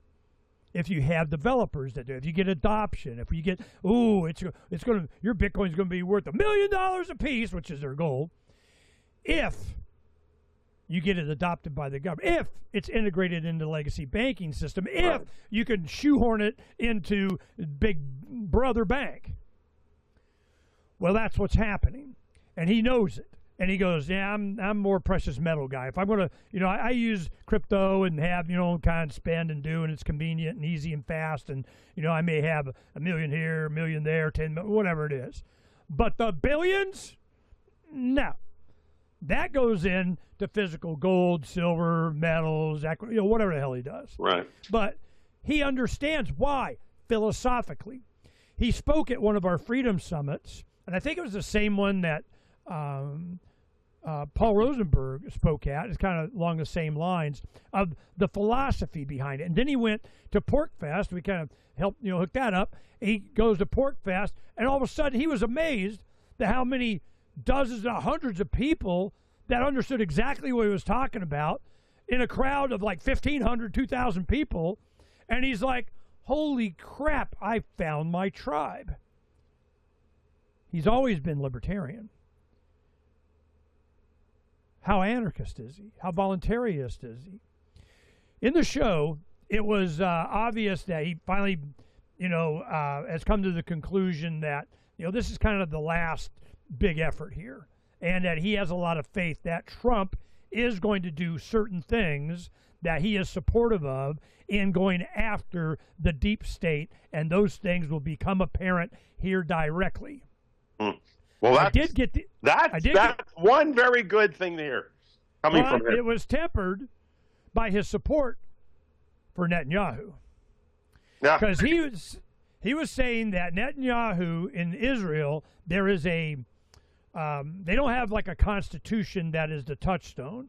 It is more kind of an amorphous whatever, and it's the Supreme Court. It's the elders of whatever the hell, And that Netanyahu represents a break with that, trying to do something. He wants to do whatever Netanyahu wants to do is what's going on. But so I didn't drill down on it, and it was towards the end of the show, and I didn't want to get into that, and we had to wrap it up. But it was we'll talk again. We already we do it on a regular basis. We've probably since 2009 we've probably done 6, 7, 8, 9, 10, whatever, a bunch of shows. But I get really good breaking behind the scenes, how the planet really works kind of stuff. Mm-hmm. And then you read his book, Danger Close, which is about his interaction as a covert operative for the United States Senate Judiciary Committee to go and rout out corruption in the United States of America government. And you get your little secret letter here that, you have wide discretion to do whatever short of you don't get the, license to kill thing, but you go whip ass, which he did.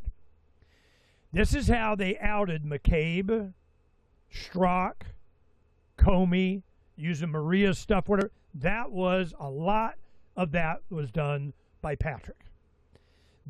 He was charged with this. They could see the corruption that had infiltrated into the government. And I'm like, you mean there was politicians that really cared? How the hell did that happen, Well, the U.S. Senate Judiciary Committee is charged with the protection of the U.S. Constitution against foreign and domestic enemies.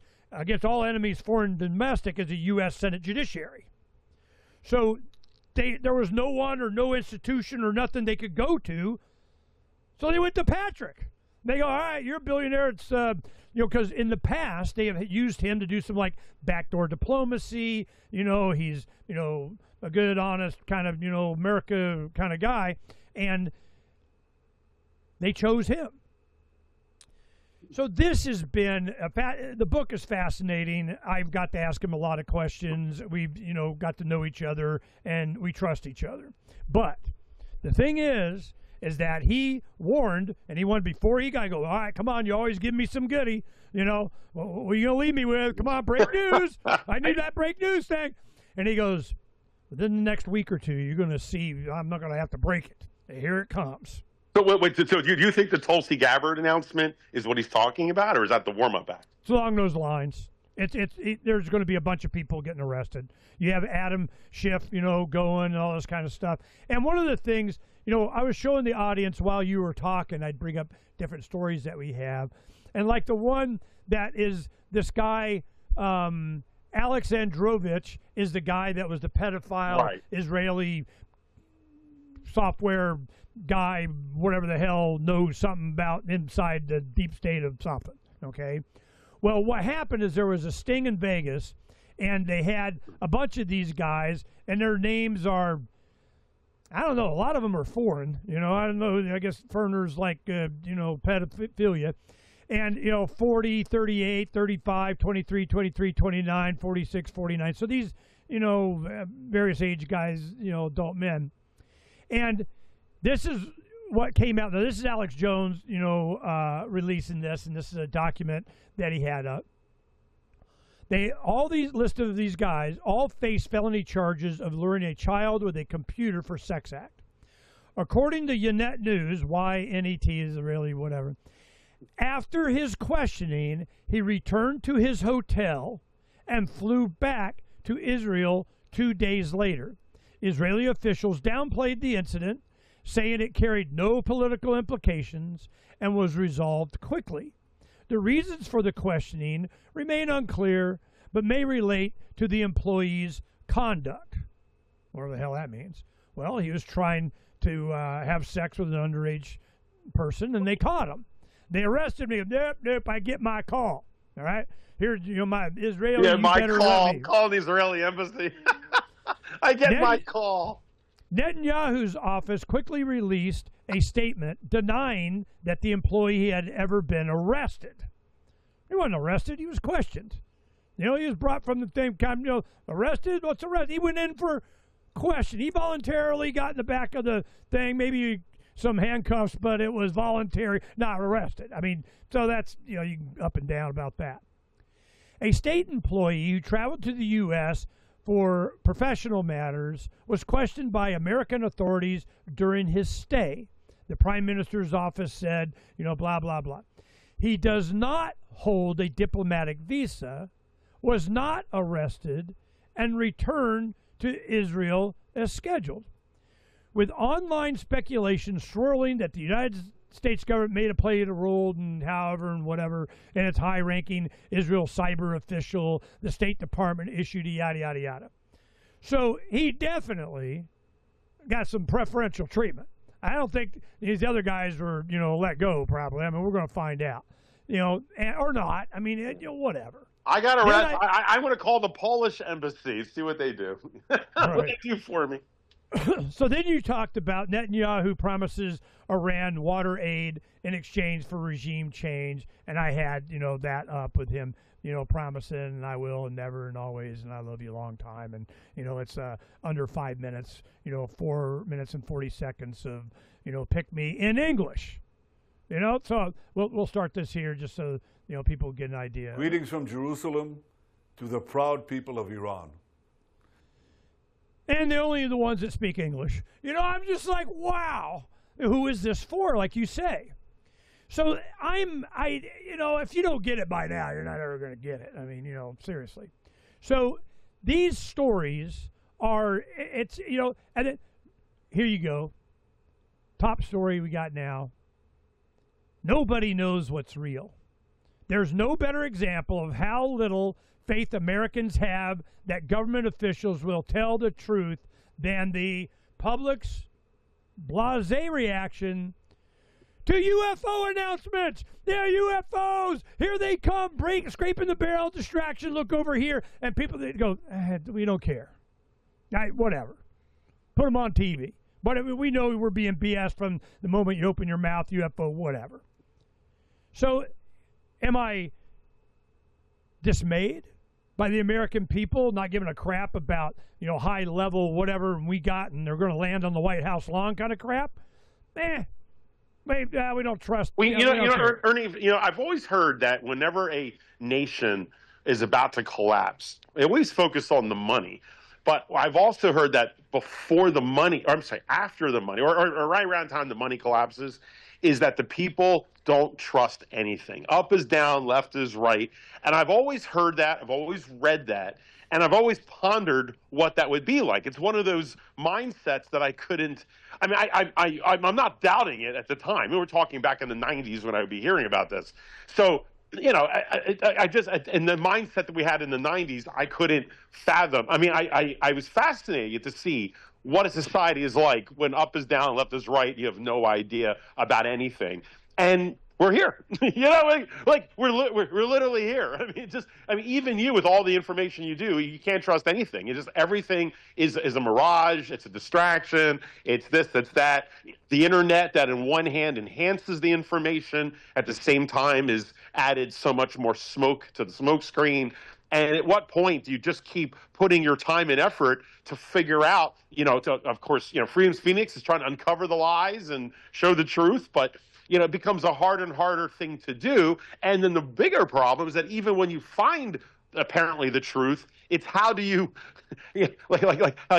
how is it you get checkmarked that it is the truth, right? I mean, you're being diluted with the avalanche of misinformation, bad information, what have you, hyperbole. It goes on, and so you can't even find it. It's like trying to find nutrition in like the one nutritious food at a carnival, just nothing but cotton candy and crap. So anyway, I just wanted to comment on that we're truly there, and I've always pondered it, and now I see it. There was a CIA, I think it was Woolsey, under Reagan, and it was written down by a stenographer that was there recording the meeting, and then she shared it with someone, and it kind of leaked out, and of course it wasn't denied, but it's him saying something. We'll know our disinformation program is complete when everything the American public believes is false. No, it's William Casey. So Bill Casey, CIA director to Reagan, goes, yeah, we'll know we win when everything they believe is bullshit. And then, there's a video that come up here. Let me just play this real quick and see if this gives us a goodie. This is MI6 guy, I think. And it's important to remember how this started. This started in this phase with Putin mounting a war of aggression in February 2022.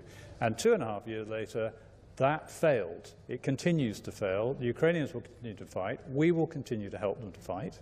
And it's difficult. They are so ignorant of history and reality, but... So this is a Judge Napolitano, and it goes on about, how the CIA was involved, and that was an MI6 guy and whatever, so that's not right on point, but they were talking about this. And it was, we'll know we're successful when.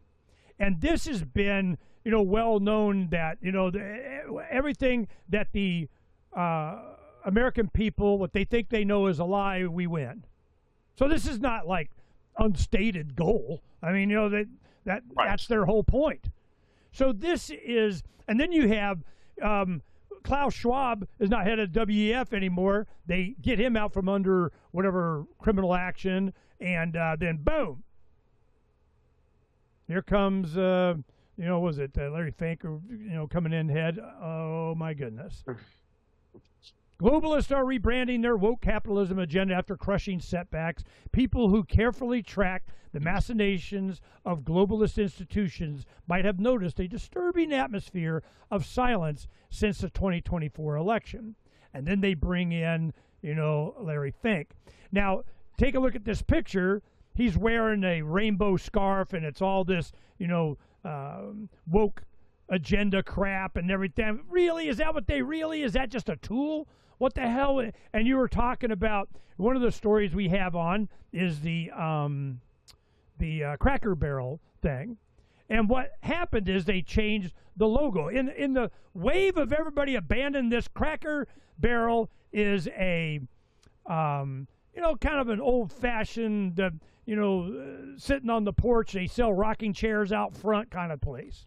Well, their logo is a, kind of an elderly white guy sitting on a chair leaning up against a barrel, Cracker Barrel, old country store, which is how they kind of sell themselves.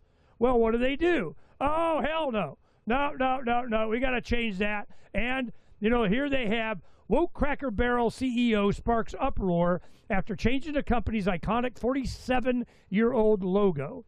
And what's the logo? We have pull it up here. There you go. Cracker Barrel. I mean, they just have Cracker Barrel. They went to this. They take the white guy off. They got to take the white guy off. And it's not, it just says Cracker Barrel, not old country store. It's not, no, hell no. But internally, what's their memos? They got here, it's Cracker Barrel in rainbow colors, LGBTQ plus alliance that they're part of, and supporting home office and field employees to bring their whole selves to work while strengthening Cracker Barrel's relationship to the LGBTQ plus community.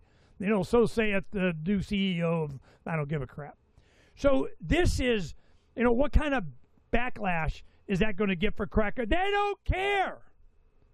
This is like Disney stuff. They're not giving up. They're not done. You think this is over? It's not over. Yeah, this is part of what?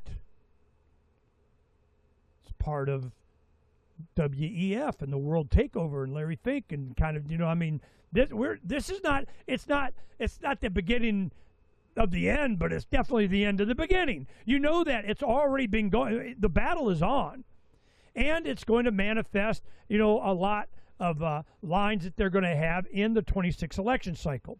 Why are the Democrats freaking out so much about purging the voter rolls, cleaning up the list, redistricting, gerrymandering, Democrats leaving Texas and going off and out of state and can't, and then all of a sudden they, go arrest them and FBI, whatever, hauling their butts in, to vote in the legislature, something. They got to have a quorum. Even though they have majority, Republican, they can pass stuff. If they don't have a quorum, they can't do it. So then legislators, this is Marxist woke agenda, kind of, we take over the planet. We're going to use your system against you and do what we want. What part in that is Russia? It's mostly China. I don't know if Russia is part of this or not, or how. I have no idea, and don't care. We got to become more self-sustaining as individuals. We got to understand that we can't keep delegating the authority we have on our own over our own lives and that of our family, our children, and we'll vote right to get the right guys from the right in there to fix it for us. It's not going to happen. They them, those, only do their job when their existence depend on doing their job. And it doesn't. They'll do whatever the hell they want to do because they can. So when you go, well, when's it going to, how are they going? Israel's going to keep doing what they're doing. Deep State's going to keep doing what they're doing. Central Bank's going to keep doing what they're doing. Military industrial complex is going to keep doing what they're doing. Until when? Until they can't keep doing what they're doing. That starts with general public opinion. So this is, the economy's about ready to go. The equities are going to, the stock market's going to go. And what does Trump care about? Oh, retirement, pensions, stock market, and our debt that's coming due that needs to be rolled over. That's at gazillion % interest. That's why they want the Fed to drop interest rates so they can refinance our debt. If you don't get it way low again, it's going to be much of money. You're not going to be able to service it. So Ernie, what do you think? I'm hearing even from the biggest, Austrian schoolers that there's a 99+% chance that it will be lowered. Interest rates will be lowered here in September. Doesn't matter. Well, why no? It's not going to fix the problem. But, for those people who are looking at tracking the markets, especially if people are looking, now this is not investment advice, God knows, don't take it from me about it. But when interest rates drop, which everyone's predicting, the stock market will spike up and probably a lot of money or maybe some money will be taken out of crypto and gold and silver, which would be a nice pullback for people trying to look. Although, I have to say, Peter Schiff was bringing this up the other day, Peter Schiff looks like he's got 20 girlfriends and he's in nirvana right now with the smiles he has on his thumbnails on his videos. He's everything he's been waiting for, it's all happening. But I wanted to point out real quick with the economics, interesting point. So typically, and I'm summarizing, but people, the retail investors, nobody or any investors were not putting any money in the gold and silver, right? It's a dead metal. Who cares? There's not enough gold for everybody. We've been doing this for a long time. Good. No, exactly. So then, it started to go up around 2008 and 9 from the pseudo recession, and then it drops. And anyway, so then finally, normally what happens is when the economy goes down, the dollar goes down, gold goes up. Well, the dollar goes down and gold never seemed to go up. Well, in the last number of years, the dollar's really dropping, and now we're seeing gold go up. Well, then when gold goes up, what you're supposed to be seeing is gold mining stocks start to go up. And that's what it should do. Dollar goes down, gold goes up, gold mining stocks go up. But that's not what's been happening for decades. So even when the dollar would go down a bit, and gold maybe half the time might start to go up, if half the time, then the gold stocks usually never moved with them. Right now in 2008 they did, of course. That's when back in when Dr. Ron Paul made tons of money off of silver wheaton. That was in his disclosure forms when he ran for office. You could see all of his stock picks. Very fascinating about Dr. Ron Paul there. He did really well. But anyway, typically that's what's supposed to happen. Dollar drops, gold goes up, mining stocks go up afterwards, and then. So that's starting to happen, or was starting to happen over the last, this past year. Then, though, what tends to happen is that when the dollar goes back up, gold goes down, and then people pull their money out of the mining stocks. Okay, so you start to see that this is typically the correlation. It never worked in our favor. If you say, gold going up, I'll say that to be in our favor. It never seemed to work before. It's like the system was broken. Clearly, it's manipulated and people are brain dead about how money works and such, but it didn't work before. Now, over the last year, it started to follow that trend that you would expect, but now a new trend is coming. This is why Peter Schiff is smiling so much. And again, this is not investment advice for anybody. This is just how you interpret it. But as of late, now when the dollar goes back up, and gold even pulls back, more money is going into the mining stocks. They're not going down. And that has never happened, at least hasn't happened in decades and decades of watching this. So Peter Schiff's interpretation, which I'm not going to argue with him about it, is that shows you the real industrial money. That's like the big money is going in. So every time when gold pulls back, of course, that's when people are making their little advancement positions Peter Schiff. and buying more on that, which I find fascinating because it's showing. Now, the retail investors aren't quite doing this yet. The retail investors aren't, but it's the big investors that are starting to quietly put all their money into gold funds or the mining stocks when there's a pullback in gold, which you would never see unless the big money now sees the handwriting on the wall, which of course they are. And the retail investors are piling all their money into stocks. So I think, this is my personal opinion, I think one of the last big buying opportunities for all sorts of things, I'm not going to mention anything specific, is going to happen starting the last quarter of this year, because the interest rates look like they are going to be put down. I mean, Trump's been begging for it. I mean, obviously the retail world, the average investors, they can't wait. That goes down. We get one last pump to the economy. All this money goes into the stocks, and you can buy all your stocks that you want, but I think it's going to be the one last pullback in crypto, in commodities, possibly. Hopefully it pulls back a bit, and it's sort of like the last hurrah, because you can only goose it so much until we get into next year. And but anyway, I think the retail investors haven't figured it out yet. Their money is all going to go into the stock market. I think mining and all that is still a very interesting space to be, with a lot of up potential, but I'm not going to get into that whole investment world right now on the show. But let's get Peter Schiff on the show. I think it's some great points. Yeah, no, I just told Donna to get him. He comes on regular. So I'm just, I know, I meant for everybody too. So we're going to get Peter Schiff on, and he'll explain it to us, because I can see, Peter Schiff gets to be right, every decade or so. He'll let you know it too. And I think his thing on crypto may come to pass too, because it's just not, they're not living. When you involve government, you care what they do. The SEC, they arrest, they go after. You're not allowed to have people money. Blah, blah, blah.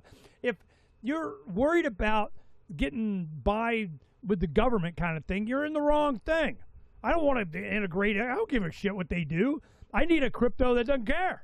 That was kind of what Bitcoin, where it was going. Well, then they want to integrate it into the banking system, be approved, and, have big giant supporting businesses. The Genius Act. Right. That killed it. You're done. It's neon flashing what I've been screaming about, for, years. And wait, Ernie, I'm going to interrupt just one more time to blow smoke at you. Only one? Yeah. Tim Picciott. Well, I'm quick. This is a nice back and forth. Too late. Tim Picciott, friend of the show, big crypto guy. He's Ernie gets to give you the background on him, but I happen to listen to his investment reports. He has me on the link, so I'm honored. He sends me some of them, even though I'm not a client, but we're friend clients. But anyway. He sent me the link, and he was talking to his investors like every week or 2 weeks. He does this like hour podcast on there. And during the show, he was talking as well about the Genius Act and what it's done. And of course, his clients, they are pretty heavy in crypto, but he also does not. I mean, he's an early guy, so he's like us, understood the promise and knows how it's being co-opted, just like Patrick Burns sees it. So it's like a double-edged sword that you don't like the way it's going, but at the same time, you know where it's going to go, and you just leave the money on the table, or you just use it as an insurance plan to be able to have more money, so at least you can survive all the new draconian measures that are probably coming our way, so you can get out of town or whatever you want to do. But he was talking about this, and then he stopped and he said, "Yeah, but I want to give credit to Ernest Hancock." He started talking about you on his investment podcast, and he called you the OG on this and called it out the earliest years ago about how they were going to make this a backdoor to pay off the T-bills. Everything that I'm giving you credit from what Tim Picciott did on his investor show. So I just wanted to let you know. It's so easy to see when you're looking at the philosophy, the philosophical. And this is why when I went to the Bitcoin conference in Las Vegas, last month or before, a lot of people I really respect. I love. They're good people. that got into it for the right reasons, but they were drug in by wealth. That it shot up so much, and it no longer became a digital cash people money thing as much as it made them rich thing. And they're going, you mean I could be triple richer? Okay, I vote for that. So then you get this, what's his name? Michael Saylor, I think, a guy that just bought up every bit of Bitcoin he could from the government. Micro strategies. Yeah. You know, and it's just, and all he had to say, every word out of his mouth, hodl and keep buying more. Buy more, buy more, buy more. Get your parents to buy more. Your kids buy more, buy more, buy more, buy more. And I guarantee that there's going to come a time, he's selling. And it's going to be at the end, you guys all suck, I win, and it sucks to be you. So this is, and a lot of the people that do that become wealthy, they don't really understand why. I mean, they understand the basics, it's a limited supply, it's this, it's that. No, it's manipulation. It's the same thing that they did with turning gold and silver into paper with ETFs and indexes and derivatives, and that's, really the price. That's not the price of silver. The price of silver is what, somebody will pay for it. They need it to actually do stuff, or God forbid it ever becomes money again. So this is, I cannot buy enough silver. One, because I'm poor. But, I anytime I get a crypto and it shoots up or whatever, how can I get some silver with this? Who will trade me some silver? I want to get some more silver. So, I mean, I don't have a bunch. I, probably, pay off my bills. I straight up, I probably, I don't know, if on a good day, with every ounce of everything I got and liquidate, I might, 150, 200,000 or something. I mean, I'm not wealthy by any means. The reason is because I keep putting it into being free. I keep, I've had this conversation with people. God, Ernie, how come you're not, rich? Because every profit dollar extra goes into increasing my freedom. In fact, this morning I'm talking, with the We Vote thing. I go, look, I can help you guys. I spend a little bit of money here. I get, the full disclosure thing that's going with Oath Keepers now and Stuart Rhodes and some of the other guys, the truth will set them free.com that I got, and having signs made that show little kids in chains or, kind of a silhouette of what will set them free. Generation Next, Disclosure, the Epstein Files, UFOs, hell, whatever. Just uncover the secrets, exposing the lies campaign that I'm willing to put, a little bit of money here, a little $1,000 there, a couple $1,000 there into this other thing. We would just to show that go. Why? Because I know it's about general public opinion. And every opportunity that I have with, the money and the resources that I get and some that I have been doing my best to try and pay off all my debt. And we paid cash for the land. We were able to, I financed a tractor on 0% of whatever the hell with a Kubota, whatever. So I got that debt. Then I got, I need a dump trailer. Well, credit card, I need to get this storage container to have kind of to do what I need. And then we do our best to pay that off as quickly as possible.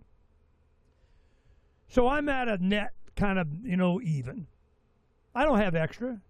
I'm not going to make $1 gazillion. Now, I do have some cryptos that I went into that I got because they're privacy stuff. I think that this particular coin, like Xano, or you get some Dogecoin just because F them and, they suck it, Then, just to make fun of them. Then you have a little bit of this, a little bit of that. Well, that's just walking around money, and I'm, out in the middle of in another country if I need to whatever, a little private of so I got something. But any real that I would invest in was silver, bullion, rounds, junk silver, 10-ounce bars or whatever, which I don't have $1 gazillion worth, but any extra, I put it in the silver because I knew that it's going to go stupid sooner or later. And I wanted to live as cheaply as possible on my own land so that I didn't have to dig into it to survive. That when the time came, when it blew up, when the supply chain went, when it becomes a food thing, Donna and I and our family can thrive it. And then, after everybody's liquidated and silver took a dump and everybody had to liquidate their metals because they got to put food on their family, then it's going to shoot up. Then everybody, all the banks and they, them, those are going, to be buying it at the low, and there it goes. And that is when I may cash in, pay off everything, do and kind of, and get my, 24/7 super duper foot massage robot. Okay? So this is my plan. Why? Because philosophically, I know and I understand that real money, like Ron Paul, real money is going to resurrect itself in light of all this bullshit. And the incorporation of crypto, and they're going to be selected cryptos. Anything that's not, KYC'd and money laundered and, exactly how they want you programmed to do what they want you to do with it, which is buy treasuries and, prop up the U.S. debt of the whatever the hell. That's counterfeit. You're not allowed to do that. So I have to have cryptos that, I don't care what your law is, it even has more value because screw you.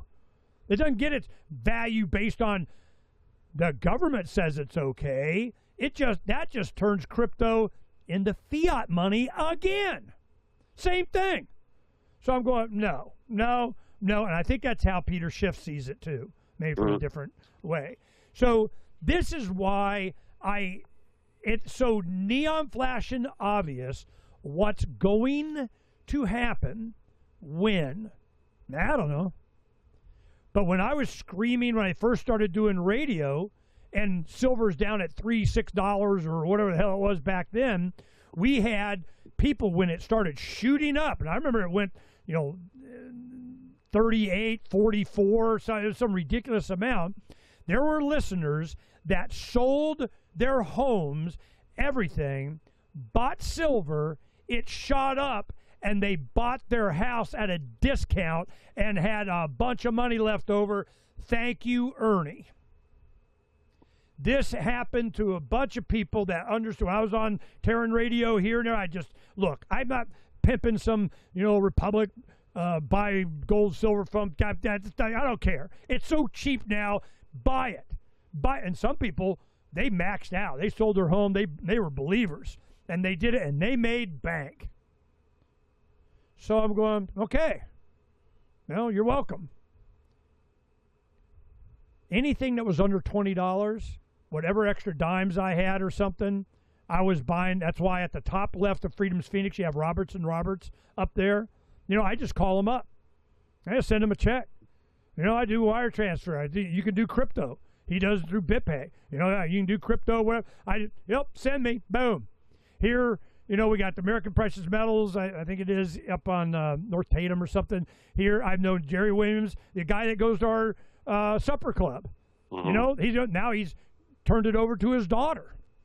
My youngest daughter calls me and says, one of my friends, she asked me to ask you about, silver and gold, and she had a divorce and some settlement she had, and part of it she got, a bunch of gold and silver cut from her husband and the house and whatever, and the rest of it. What do I do with this? How do I go, look, I'll tell you where to go. And I called him. I said, I'm sending my daughter's close friend up there. Just take care of them. They've never experienced it. You got it? No problem. She goes in. She's like, holy crap. It's like having your personal banker.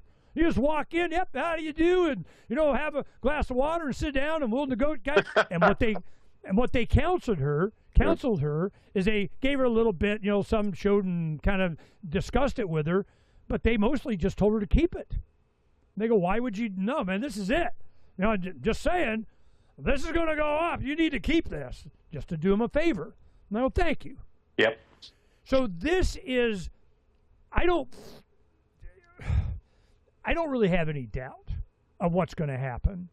And how you know it's bad, and it's already started to happen, is when it becomes a food thing. We have one of the top stories that we had on Freedom's Phoenix went out last night was a story about, God, well, we had one that was 30-year-old men that are married. There's, in 1950s, it was over 52-53% that owned a home. If you were 30 years old and married, you were more likely than not to have a home. It's under 10% now. I'm going, holy crap. You can't afford to have children. You can't afford to have a home. You can't afford to, and I'm telling you, this is not going to go unnoticed. This is not going to be, oh my God. Then we have the real reason your power bill that Donna and I... Wait, Ernie, let's skip that for a second. That was the one I sent Ernie last night. It's a big story. We'll get to it. But I just wanted to point out, as far as with this crypto and gold, I'm finding more and more it's turning into the Muhammad Ali versus, I don't know, Mike Tyson ultimate fight. And my argument has been for years that, yes, crypto, I see all the advantages with it. I'm not saying that people shouldn't diversify into it for different reasons, but at the end of the day, it's going to be whether the rest of the world, in my opinion, is going to accept it. Because I don't see how China or Russia or India that has the gold, that keeps pushing for gold. In fact, since Charles Goyette's book came out about the dollar meltdown, that was translated into Mandarin Chinese and was like Korean. And Korean, it was like the #1 hit over in China. They paid attention, and they've been pushing for their citizens to be buying gold since that book came out. Now, I'm not saying it's all because of the book, but certainly around that 2000. Well, 2007, 2008, we've talked on the show. That the recession hit, and it was the shot across the bow to normies, or at least people and economists that had their head in the sand, of all this time, that the tidal wave was coming. It was only a matter of time. And so two different models came out from this. I've covered this, weeks ago. But one model was the Charles Goyette model and common sense, sound money model, that you need precious metals. So China goes, okay, that's where this is going. America thinks we're just going to keep buying their debt and selling them cheap stuff as our people live in squalor. And India. No, that's not going to happen. So we're gonna tell our citizens three things, right? Or at least three strategies. I'm simplifying. One is buy gold. We want, if you had the more gold you have, then you're the man. They did all sorts of reality shows and things in China to try to make gold hip and cool. So suddenly gold was the thing to buy. Number two is that they start buying up all the mines in Africa, right? So they already have a lot of the precious metal mines. They have the exotics, ruthenium, rhodium, a lot of these exotic metals that Donald Trump is trying to make deals with Ukraine in order to hold on to, come from that part of the world, from Ukraine, Russia, China. That area has a lot of these precious metals. So China already has them, and then bought more of them over in Africa because they're not ticking off Africa like America is everywhere. So now they've got the mines to be able to generate more. Also, they don't have all the green energy bill crap nonsense that keeps mines from being built in America. So even if you wanted to build a mine, it's going to take almost 8 to 10 years to get it in production. A lot of people are not aware of that. So China's been working on this since 2008. They've got working mines all ready to go. And three, Ernie, you probably already know this. I didn't know this, but owning Bitcoin in China is illegal, or at least trading or buying it. So you can't even get so they made it so the not allowed to mine it either. But not even get exactly to mine it. So you can't even have it in China, which, on one hand, some people interpret that as, they just want to control you. Well, yeah, you could argue that, but maybe the opposite issue is they did not want them sucked into this dual alternative currency that we have in America, this ongoing Peter Schiff versus Michael Saylor debate. They don't have that problem. It's gold. And besides, I wouldn't blame them, because why would China hitch the future of their country on the economy on another American boondoggle? I mean, it was all the IMF for we've been the International Monetary Fund standard for how many years, since Bretton Woods or whatever it was. So we've been the international standard, the dollar, for how long? And now we're taking countries in the world down with us until they decouple, which these countries are doing. And then now America's saying, we know we screwed the pooch big time on that last one. We earned and it was the honor of the rest of the world that they gave us, and we appreciate all the trust that the world gave in America after World War II to do the right thing, and we certainly did not. So we screwed it up. But wait, we got a do-over. We have another version. This crypto thing made by some guy named Satoshi that we don't know who he is, but just trust us. It's digital. Oh, and of course, we have these new holographic computers coming out, which we might be able to hack. We can control it. I mean, we could track your Bitcoin. But yeah, don't worry about it. It's still somewhat private. And now they have the Genius Act, where you have a whole bunch of representatives, except I have to say Marjorie Taylor Greene, in that interview, she talked about how she did not vote for it. She voted it down because of the same concern that many of us have, that it'll be just a backdoor, for government-controlled currency. But anyway, why would China or Russia in any way want to engage in a currency or whatever, a money system that is digital, that America created and might have a backdoor? And therefore, whoever controls the internet, whoever has enough AI power, which is setting you up for the next story, obviously. But yeah, you're welcome, Ernie. but if you have enough power stations and processing stations, and of course you need energy to fuel all these AI companies and endless servers, you need to do this. Well, then you're held at a threat level, because imagine if China or Russia they join in and decide to join the crypto new monetary system. And then they have all their own servers. Whoever has the servers controls it.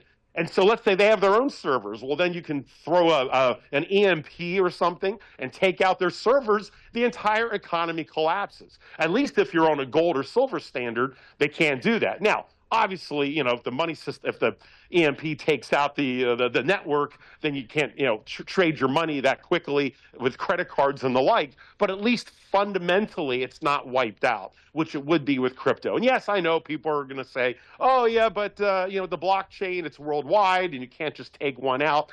I get that, but I think it's too much of an experiment for other countries that are considered our enemy. At least we consider everyone an enemy who doesn't get in line and take the knee or kiss the ring of America, for them to take it. So it's going to be, to me, it's clear as day. It's going to be the hard money, basically the BRICS. We're seeing the BRICS do it themselves.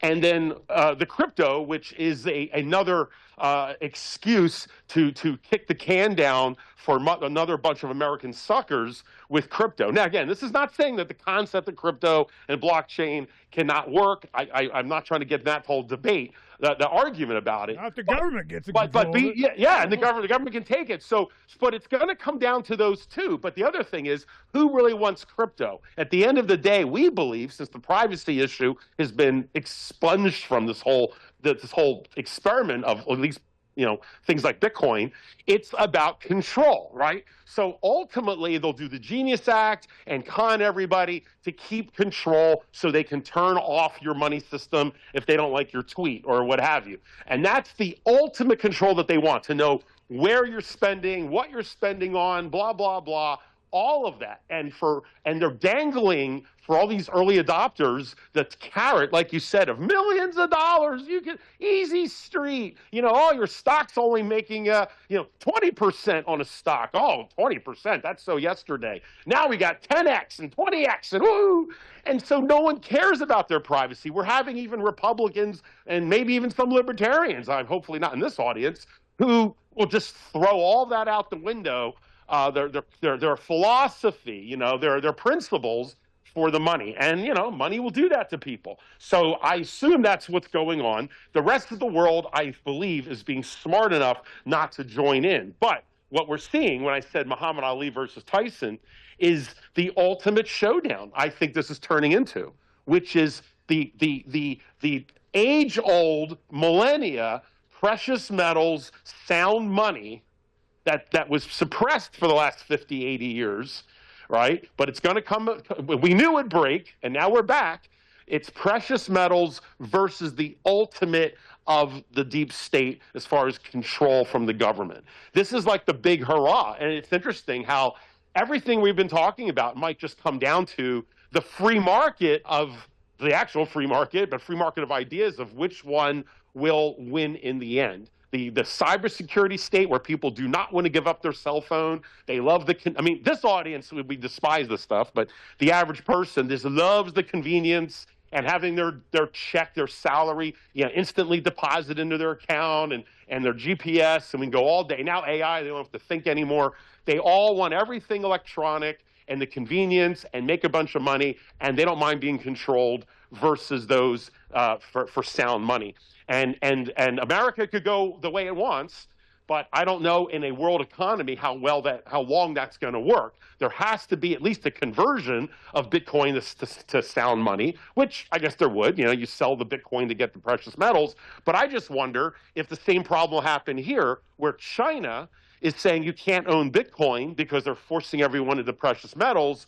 At some point, will America basically confiscate the metals, which we've seen this happen before in a certain way, to force the crypto? Because I don't think you can. I think the world could have two.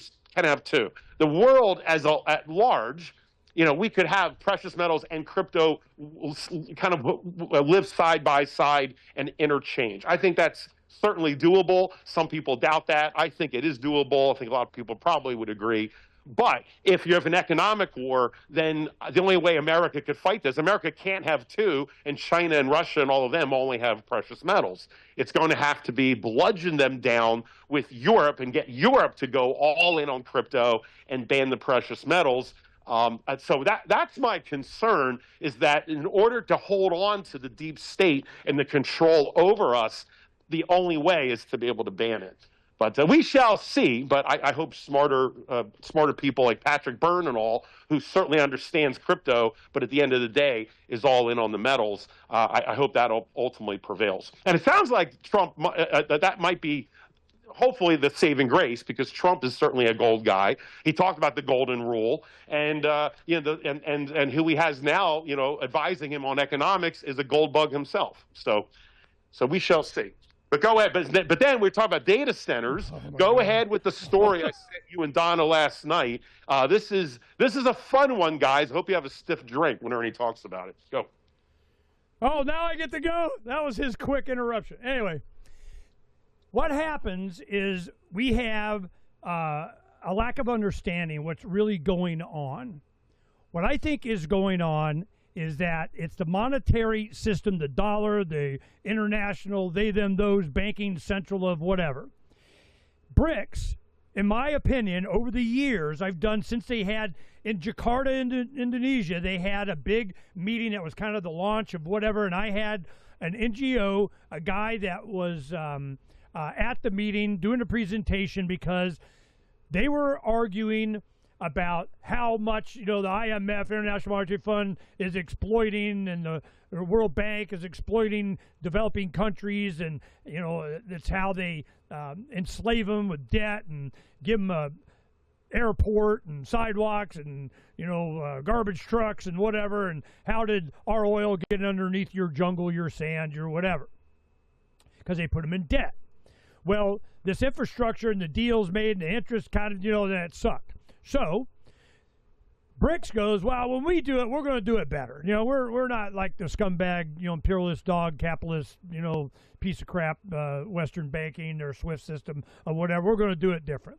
The BRICS, which stood for Brazil, India, China, and South Africa. No, Brazil, Russia, India. Yeah, Russia, Russia. And then there was a bunch, I don't know, now it's 140. It's a bunch of countries signed on to whatever the hell they're going to do. So in that meeting, when they, went and did their presentation of, our developing kind of, we need money for, whatever socialist, whatever, woke thing that we want, they could see, I was asking a bunch of questions and kind of getting a bead for what was said. And all I had to do was pay attention for a week, and you started to see what was really going on. The BRICS were negotiating for a bigger, badder, leather-bound chair at the big mahogany table of We Rule the World. They wanted to be included. We get to have a say. And they were threatening to have a competing monetary system with the U.S. dollar, the petrodollar, in order to negotiate for that. Well, they shined them on and kind of never going to happen. So they're, all right, fine. You're going to make us really do it? We're doing it. So that has been really what I saw was going on. It was a threat that you open it up and let us be part of the new world. We get to have a say because we're just not going to be your, financial slaves, in the whatever the hell it is they, them, those is doing with the Western banking system. So as time has gone on, wars are happening. The NATO wants to, definitely have a war with Russia and take them down a peg or two. China, blah, blah, blah, blah, blah. It's finally getting to the point. And who's the big, player in this thing? India. India's big on gold. They, you get married, all your dowry, everybody, she's wearing all her gold, So this, and when China went, we need to start investing in gold at the same time that they were investing in apartments and real estate and getting their ass kicked on that. So you're going, well, what the hell is going on? Then you have crypto. Crypto was all about where you could get the cheapest production of electrons. This is where we had, just been communicating with Joby Weeks a little bit. I remember him, doing a lot of stuff. We're going to negotiate, having him on next week and so on, and get an update on, stuff that's going on with him. The feds have gone after him. He's had, Patrick Byrne mentioned it on the show a couple of days ago. Joby? Yeah, I know Joby. And so what he did is he went and had mining done in Iceland. They were turning volcanoes into Bitcoin. This was the cheapest. They set up servers, their miners that they were doing the mining of crypto using geothermal heat from volcanoes. Cool. Dr. Evil's making whatever. You had a lot of people that, and then they had this Bit Club thing, and they put in $700 million they got from people and took out $10 billion, accused them of doing a Ponzi scheme, and you're in trouble. What? Well, we'll talk about it. So what happened is you have China. They'd find an extension cord somewhere and plug it into, the Three Gorge River Dam super hydroelectric makes a bunch of power, and little miners over here, because these ant miners were made in China. They were hardware that were the miners. So it was a lot of the mining and these mining pools that people would join, and I've done it. Had S9 and A7 miners and doing, whatever, making $60 a day in Bitcoin Cash, Litecoin, whatever. We were mining, and within 2 months, all of a sudden, I'm losing a couple of $1,000s a month in electricity.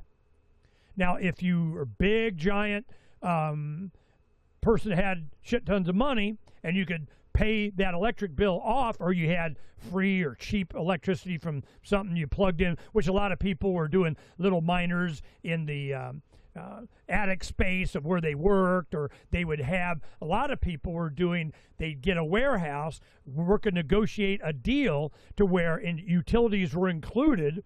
Then they would fill the freaking warehouse full of miners, and the guy that owned the building go bankrupt, contractually obligated to pay the electricity. I mean, this kind of crap was going on everywhere. Well, as you had to pay for it, and you had the faith and knew that Bitcoin was going to shoot up, well, then you made the money. I gave 4 of my S9 miners, for use, let them use it, to, several people I know when I couldn't afford to do it. I said, here, you can heat your house.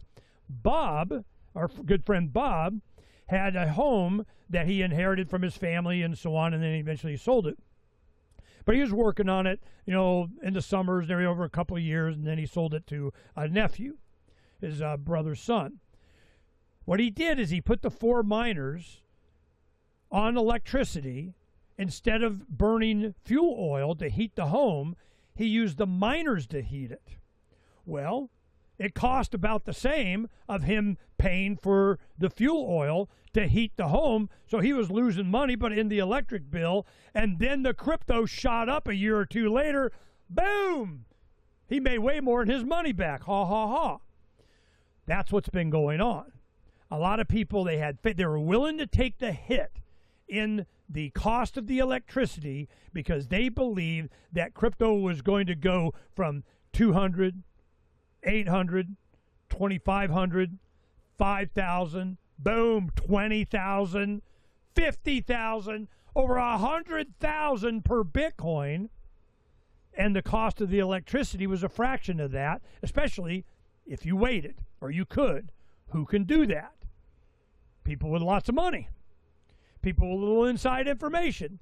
People with a lot of faith. People that invested in whatever kind of Joby thing. So this is what's been going on all this time because they knew that the U.S. dollar is going down. Well, who created it? Was it People Republic of Army of China? Was it CCP? Was it Deep State? Was it just people? Was it the banking industry? We had this conversation with Patrick Byrne a couple of days ago on this.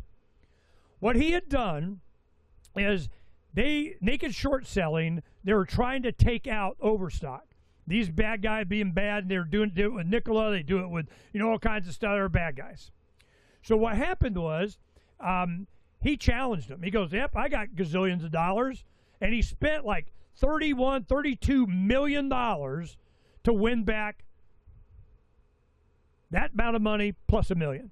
So $31 million to win back $32 million. But he got discovery.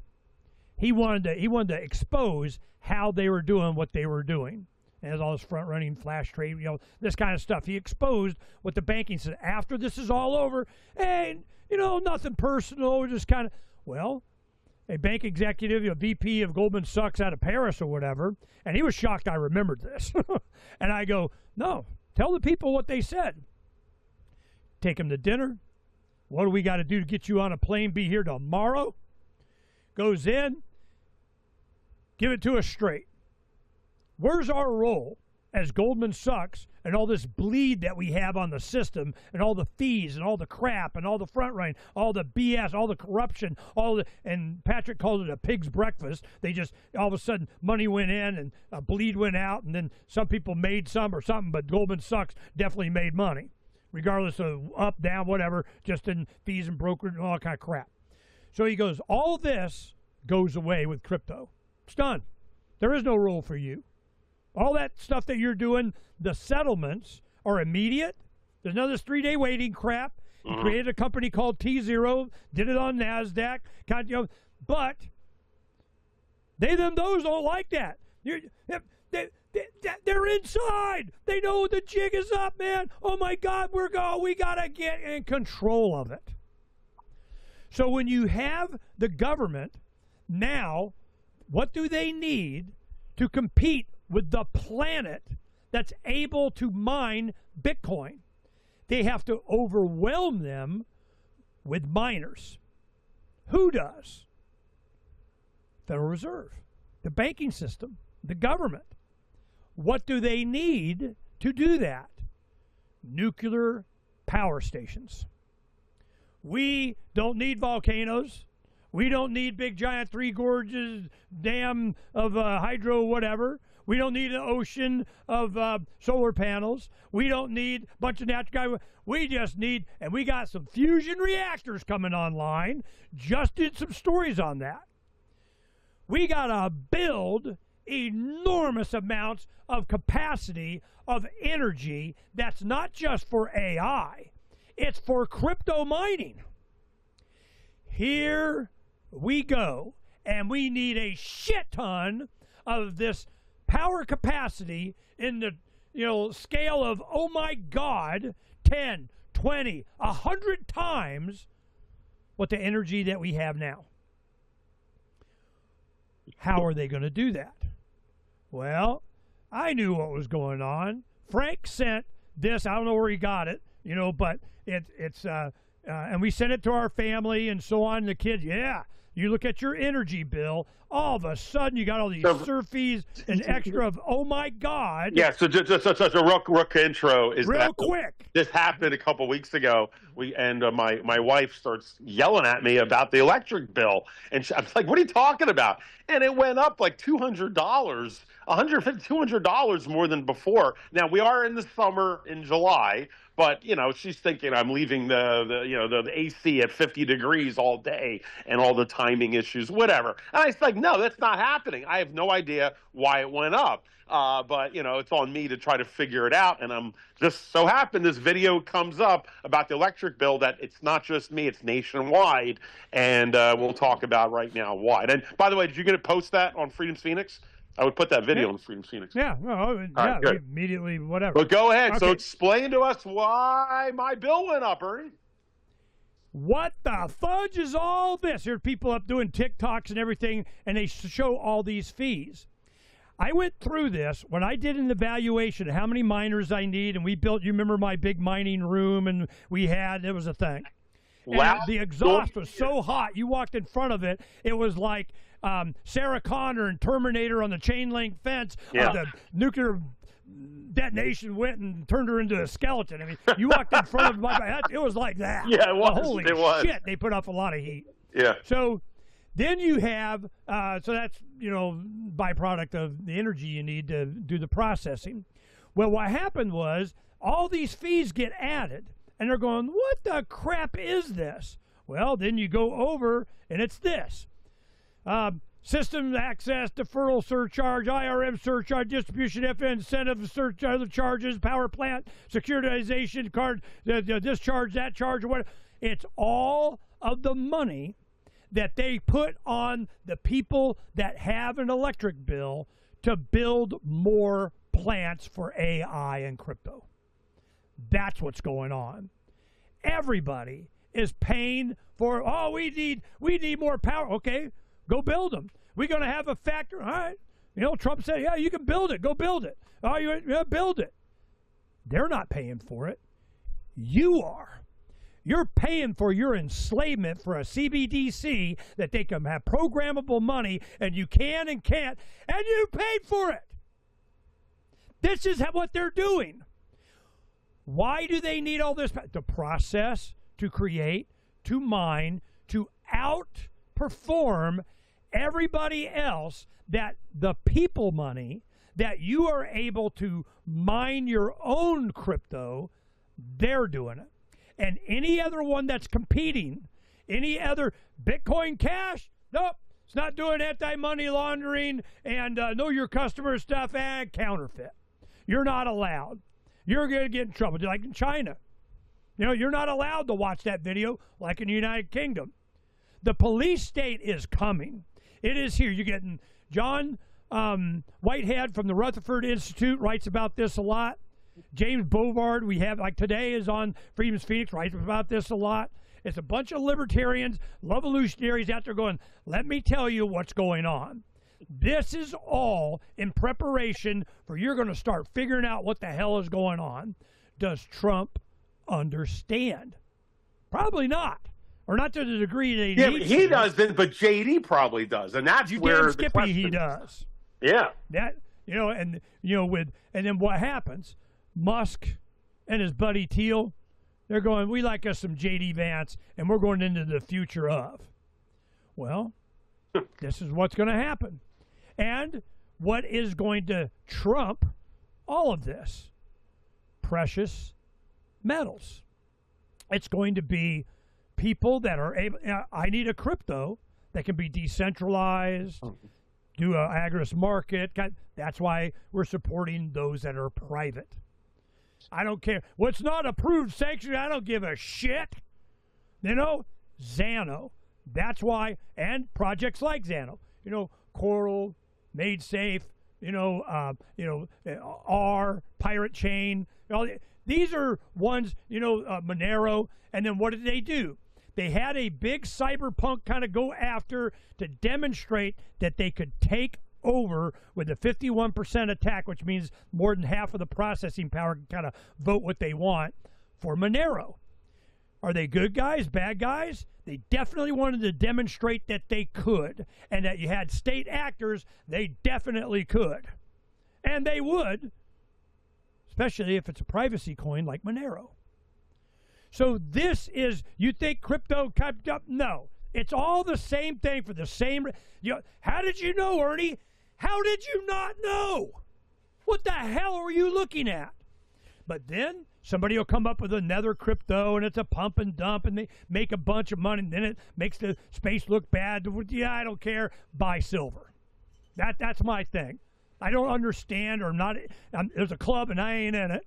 So, you know what the club is that I don't have to be in? It's I got a bunch of silver club. That's what that is. Well, I completely agree. Look, what I'm about to say, at the end of the day, precious metals, sound money for precious metals always rises to the top. You push it down farther and farther, it's going to buoy back to the surface with more strength. So I believe ultimately precious metals are going to be there one way or the other. With that said, I just don't know how long it's going to take for that to happen in America, and depending how much of a gambit this country does on crypto. Are they just going to go half in or all in? I mean, if the economy falls apart, the average American is not going to understand why. Crypto is going to be the next saving grace, and all the money is going to be diverted to, like as I said, one last hope to try to right it, which of course it's not.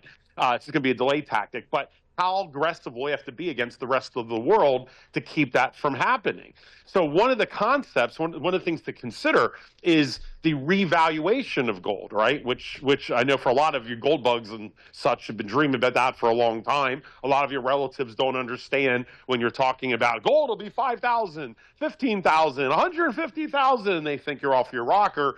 Not that there's some reasoning behind it. Now, obviously, if they reevaluate, then the idea is that they increase what gold is priced at currently. What's $42, I think, from 1960 or whatever it was, maybe in the 71. I forget what year it was, but we have not officially on the books increased the price of gold on the books, right? So it's $42 an ounce. That's what it is. So if they reprice it to what the free market is, at 3,500 or whatever the hell it is today. Right. Then if they did that, then in theory, they would be able to pay down the debt. Now, okay, they put some of that money, or they put all of it into the debt. Now, guys, I don't have the numbers written down. I'm just going to give a rough estimate from what I recall. I'm just playing this off the cuff here. But let's just say it reduces the debt like 5% or something. But at least it's something, right, the way they'll see it. Now, there was an economist who's been doing the rounds. His paper, he has like this white paper on what he thinks the revaluation will probably more reasonably be. He thinks it'll be around 15,000. So 15,000, it's obviously a lot more than 5, but it's nowhere near in the stratosphere that many of you I know think it's going to be. But let's just say even 15,000, you're paying down the debt like, I don't know, 15% or something like that, that you can pay it off. Of course, are you really making a dent? But at the same time, the concern is that if you go all in, then maybe you lose the credibility of the country to other foreign investors, and you open yourself up to other problems, including the big one I'll mention in a second. In theory, though, if you want to, of course, then the argument is, well, if you're going to revaluate to 3,000 or 15,000 to pay off the debt, why not just go all in? Just, what is the debt? Let's divide it in. What should it be? And it comes out to about 150,000. So 150,000 an ounce if they want to pay off the debt, all at one swipe. So, there's some, of course, there's a lot of back and forth whether it's really doable or not and all the different ramifications afterwards. But there's one big one that a lot of people don't consider. And that is, who owns the most gold? Well, on the books, America technically owns the most gold. But then again, we don't ever seem to get an audit of Fort Knox. One more promise that Donald Trump has failed on. Right. So we don't even know how much gold is there. Some people claim there's even more gold than we supposedly claim, which I doubt that one. By the way, this is a theory I had never heard before, that supposedly we confiscated all the gold from Gaddafi, and some of the places that we've overthrown, we've been taking their gold, and that's one reason that we don't want to show the gold, because it shows how many people we've stolen from. So I don't know. That's not my theory, but I heard that one floating around. But anyway, there's a good chance that other countries like China have more gold than we do, or at least let's just say it's on par. It's reasonable. Well, here's the deal. If we reevaluate gold, let's say all the way up to 150,000, we're doing that to pay off our debt. So we're made whole, or at least our creditors are made whole. So so everyone's whole, but that's all it is. China, though, they're the ones holding the debt. So they get paid back the money, and they're being paid back in gold money. And they also own the gold. So every ounce of gold is 150,000. So if we reevaluate to 150, China actually becomes the richest nation on the planet. You know, at our expense, which, you know, deservingly so. So therefore, from an American, hegemony perspective, Team America from South Park mindset, well, what benefit advantage is there to sit there and reevaluate? Again, personally, that's what I think will ultimately happen at some point. I'm just frustrated because I'm starting to see the setup, especially with the new love fest with J.D. Vance and Elon and all of this going on, and the data centers and the rest, that they're going to be going all in crypto, and that's not going to work well with the metals with the rest of the world. It's been an ongoing issue that I've seen for years building up, but now it seems like those dividing lines are happening even more. So I just wanted to point that out, that it sounds great for us who own gold and silver, but for the country and those in charge, they're not going to want to give China all of that money if we reevaluate. Now, before I turn it back to you, I want to point out on Bitcoin, there was a nice discussion on like one of the metals sites, and they have a chart here. I'm just going to read off these 14 names. These are the top Bitcoin holders in the world as of August 13th, 2025. So there's 14 names. The lowest is they own 6,000 Bitcoin. I'm going to, 6,102. I'll just give you the rough round up here.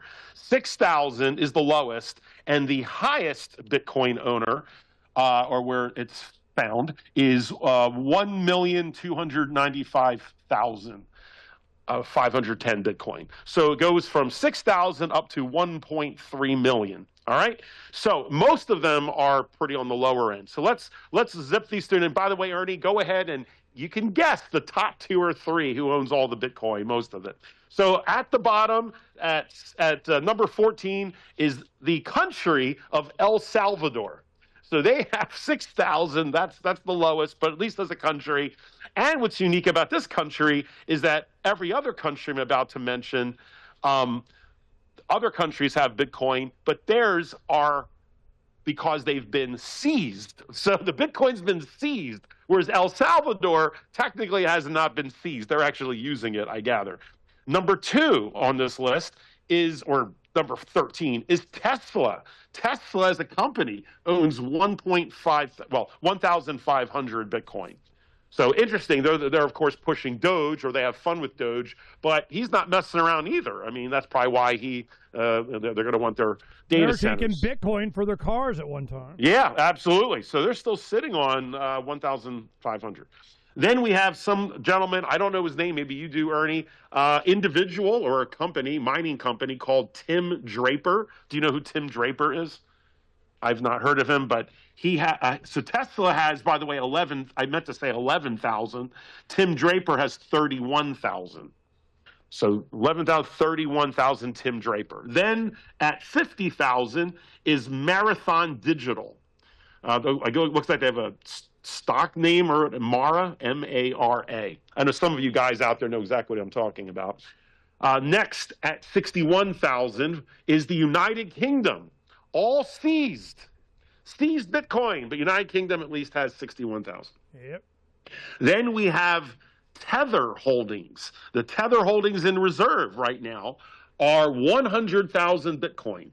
So it looks like they went a straight even number, 100,000 roughly. Tether. Then number, whatever, 1, 2, 3, 4, 5, 6, 7 is Grayscale. Grayscale. So I have heard of them. Are they a mining company or so? Grayscale? They have 180,000. 180,000. Then we get to China. China. They have Plus Token. It says Plus Token, seized, whatever that is. But anyway, seized by China, 194,000. Right after China, at 194,000, is the U.S. government at 198,000. So almost the same number of Bitcoin between the two. So for what that's worth, seized. Then 201,000 is Fidelity-Wise Origin. Fidelity-Wise, I already got a rough idea on that one, but I've never heard them in the Bitcoin space. Obviously, I'm not in the space as much as some of you. 201. All right. So those are 1, 2, 3, 4, 5, 6, 7, 8, 9, 10. 10, and they're all under 201,000. Now we see the big jump. And this jump now goes to 630,000 Bitcoin. And this is, want to take a guess in the last four here? Saylor, the United States government. That's right. It's Saylor, Michael Saylor, MicroStrategy, which actually they changed their name, just like Cracker Barrel. Now their name is simply Strategy, just to be real timely here. So technically it's Strategy. Then it's 744,000 Bitcoin, and this is one of the main reasons I want to bring this up, is BlackRock. BlackRock iShares. So they're actually number 3, the third largest holding in the world is BlackRock. So you take BlackRock and you add it to the U.S. government seized, which is equal to what China has, and you can see the position, BlackRock. And then who knows where MicroStrategy is, who he works for. I mean, he could easily just be for himself, or maybe he's tying it in with the government in order so that this all becomes legal and he becomes the ultimate James Bond villain. Yeah, with Saylor, we're getting to where he has like 60, $70 billion in crypto. I mean, I think you could probably borrow on that. and Saylor apparently, and this is a great point Peter Schiff once made, he's trying to tell all the Bitcoin people, every time you're able to buy Bitcoin, I mean, no one's giving up their Bitcoin. I mean, no one's buying and selling. No one's buying a pizza like we once did back in the day, Ernie. Remember, we're buying T-shirts and Bitcoin and pizza with Bitcoin. So those days are gone. No one's using it. So how is it you're able to buy a Bitcoin at 114,000? Government auction crap. Well, it's because people like Michael Saylor and these whales are dumping them. They're the ones selling their big cash piles, their piles of Bitcoin that are useless unless other people, the way Schiff sees it, are suckers enough to give you money for it. So they're just, they're holding on to all of these, then they're just dribbling them out at a time for people as they drum up all the FOMO, and then they sell another batch of them off, and they see how much they can sell at a time without dropping the cost. I mean, that's what happened. XRP. Some of you follow XRP. That just happened. There was another couple whales that came. They dumped a whole bunch on the market, and then just enough before the price went down too much. It did drop a bit, and then they stopped selling it to the market. And I mean, it's like the whole thing is just timed and manipulated. At least it feels it when you realize that it's how few people own all of these. So then we have BlackRock is number 3, which was surprising to me, and number two. This I think stands out all on its own. 1,100,000 Bitcoin. Second greatest holder, I'll keep you in suspense. The number 1 is 1.3 million Bitcoin, and that is held by not one person, but basically the retail investors. It's the U.S. spot Bitcoin ETFs. So as an aggregate, the ETFs now are 1.3 million Bitcoin, right? But But that's how they turned it into paper. That's what Right. determines the price. It is not. They probably don't have enough as what they have out in the stock price of the ETF. It's just, they're turning Bitcoin into paper like gold and silver. Right. So it does Right. that. So exactly. So that's the number one holder. But number two, just in between ETFs and BlackRock, is all by himself Satoshi Nakamoto. Right? So we've got the mystery person that still nobody supposedly knows, and we're going to create an entire new economy, world economy, based on this concept, and the person who invented it we know nothing about, and that person is the mysterious holder of the second highest amount of Bitcoin. So I'm just saying, you think China or Russia or India are going to want to hook their wagon to this mystery thing of technology? And all the big tech companies are based in America anyway, and they're doing censorship on their own people. And it's just, I just cannot see the rest of the world going along with crypto.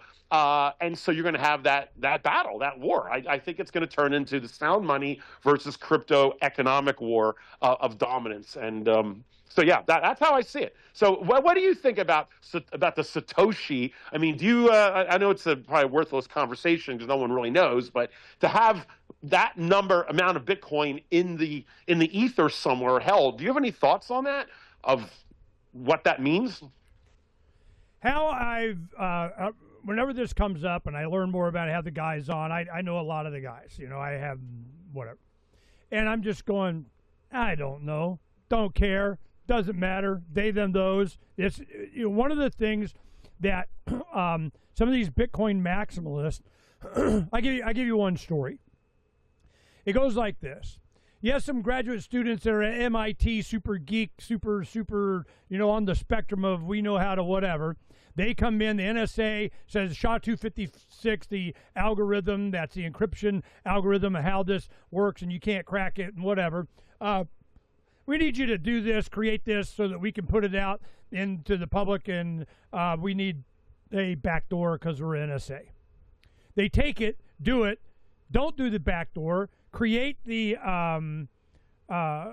algorithm, create Bitcoin, use that algorithm, and pinky swear we didn't put in the backdoor because screw you, boom, now it's secure. It goes out into the wild. Satoshi Nakamoto releases the paper back in 08-09 after the 08 election cycle, and people start mining it on their laptops. And it's a long story how it works and whatever. But proof of work thing, I can spend 10 minutes explaining it. But the point is that you are having your computer guess monkeys throwing at darts at dartboards. I mean, that kind of thing. And what happens, you hit the bullseye, woo, we win the block, and I get all the transactions and the fees and the reward of 100 Bitcoin. Well, then it's 50, it's 25, it's 12, it's that kind of thing. So we're down to, I don't know, 6, 3, whatever it is. So when you do that, you win it, and these guys that knew how to do it, they were just mining crap tons of Bitcoin using their laptops. Then they did what they called ASICs, Applied Specific Integrated Circuits, whatever. It's it was specifically manufactured, the hardware, to mine Bitcoin. It didn't have any other crap it did. That's all it did. It was guess these numbers, these hashes. So when you do that, all of a sudden, if you're early on, I'd be making a bunch of something, and you have your laptop sitting over plugged in under your desk at work or whatever. You're not paying any electricity, and you're just mining a bunch, which is what Satoshi and a lot of the early guys did. So we knew a lot of those guys. They were doing it. Then you have some super geek comes up to the Bitcoin developer and says, we could change it and do this, and we could secure that, and we could, they go, nope, don't want to do it, not going to do it, never going to do it. Well, all right, screw you. Vitalik Buterin goes, all right, I'll just do Ethereum. Yeah, so he does another competing crypto.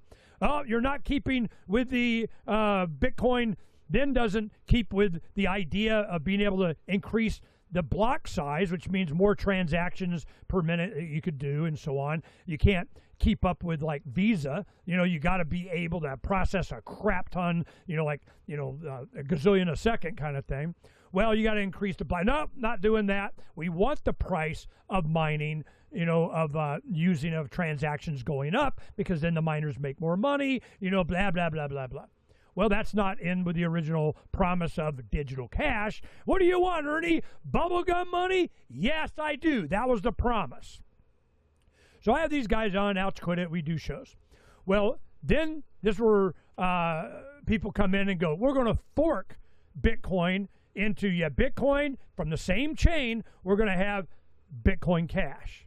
So for everyone that had a Bitcoin, you got a Bitcoin and Bitcoin Cash. You know how that fork worked. It was the same blockchain, but they increased the memory size over here so that it could be cheaper. You had, instead of 1 megabyte, it would be 2, 4, 8, whatever it could scale as the original intent was. Well, how did these developers make money? I don't know. They mine Bitcoin. They support the project. It was people money. It was voluntary, whatever. We just did it, and math worked, and bite me. Oh, but we need to develop it. Why? Well, to change and make it more compliant, or to be more money for the miners, or, then you started losing it. Here comes a company that they created called Blockstream, which had a bunch of these developers that, we'll develop on it, and you can pay us. We get a paycheck. Okay. Who raised the money? Where'd they get the money? A guy named Hal DeCastries, or Henry DeCastries, or whatever his name was, DeCastries, he was a gazillionaire that made his money out of France, insurance company or something that he had. Well, he's the one, he gave $50, $70 million along with other people to fund these guys doing development of Bitcoin. That's when I knew, and we're done. Why? Because DeCastries was chairman 2 years of the Bilderberger. I'm going, oh, well, hell, there's that, So here you have Bilderberger, they, them, those guy, funding the development of inside Bitcoin developers. Then you got, well, where do they go? Finally, it went back into MIT, and they're doing and kind of, institution. I stopped keeping track anymore, and I don't care. Because it was obvious what they were doing. They're turning it into GoldmanSachs.gov coin. I could see what was happening. And they wanted to make it to where any competing one, that's not, especially if you call it Bitcoin Cash, you're so freaking not allowed to do that. Then all the fear, uncertainty, and doubt. The arrests were made. You're not allowed to have ATM. You're not allowed. You're a financial. This is Morpheus, our friend Thomas Costanzo, that was, trading, and they tried to get him in jail forever, and he did a couple of years or something, and he was our sales rep for Freedom's Phoenix, and he's a good friend of ours, big in the Levolution. Well, the Department of Justice did everything they could in federal court to get him convicted of being a financial institution, and all he was doing is going on local Bitcoin, a website that says, I want to buy, I want to sell, and he'd go and do the trade. And he loved it because there's no paperwork. There was no, he'd take a cut, he'd get, I don't know, whatever percentage he got, 5, 10%, something. It was worth him doing it. And he would have regular monthly customers, doctors, lawyers, entrepreneurs, people that they wanted to get access to Bitcoin, and he provided the service. How they got him is they have one guy goes, yeah, I am professional Russian. A Russian drug dealer. The guy goes, I don't give a shit. I don't need to hear that crap. He did the transaction. Oh, you didn't, anti-money laundering, and you did illegal kind of what, and you're arrested. And they wanted to get him on a financial institution thing. Well, they weren't able to get that. But they tried. They wanted him, if you plead guilty and signed it, and he wouldn't do it. Screw you, I'm not doing it. Which happened all over the country. People go, no, we're not taking a plea. No, we're not admitting. No, we're not, because we know what you're doing. And to their credit, a lot of people was like, I'm not playing. Put me in the hole. I don't care. It was amazing how many people just told them to get bent. Well, some of them did or not, whatever. But the reason is because they wanted to eliminate competition with the banking system.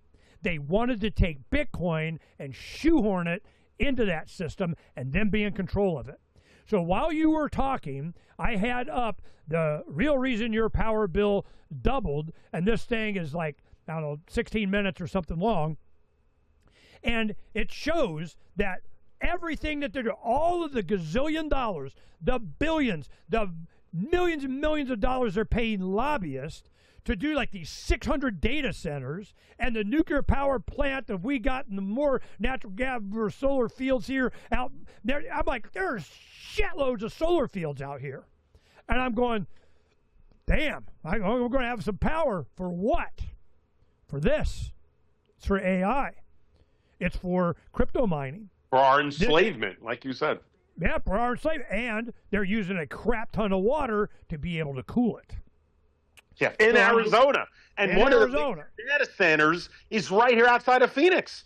They were trying to build another one. Amazon was trying to build one in Tucson. And this video, which was a nationwide, was talking about this nationwide problem. But they pointed out Arizona first because we have one outside of Phoenix. There's like 10 or 15 big ones around the country. And, right here in Phoenix, which explains my energy and bill. And the big giant Taiwan semiconductor plant that's going up. Right. That one of my sons is, big. He's a bigwig now in the company that makes the robots that make the chips, that whatever. He's a manufacturing guy. So I see all this stuff. Wait. But Rick, the one in Tucson, Amazon tried to put their data center down there, and to people of Tucson, their credit, they fought back. They got on top of this quick enough because this issue has not been an issue. And these representatives, these local reps, have been getting bought off one at a time. It doesn't matter. I mean, these tech companies have billions of dollars. They buy off some rep, and they shoehorn it right through. And it's only now that people are starting to see the cost. So I hope we should talk about this again in the future and hopefully that video goes viral and this becomes an issue. I have a feeling it will.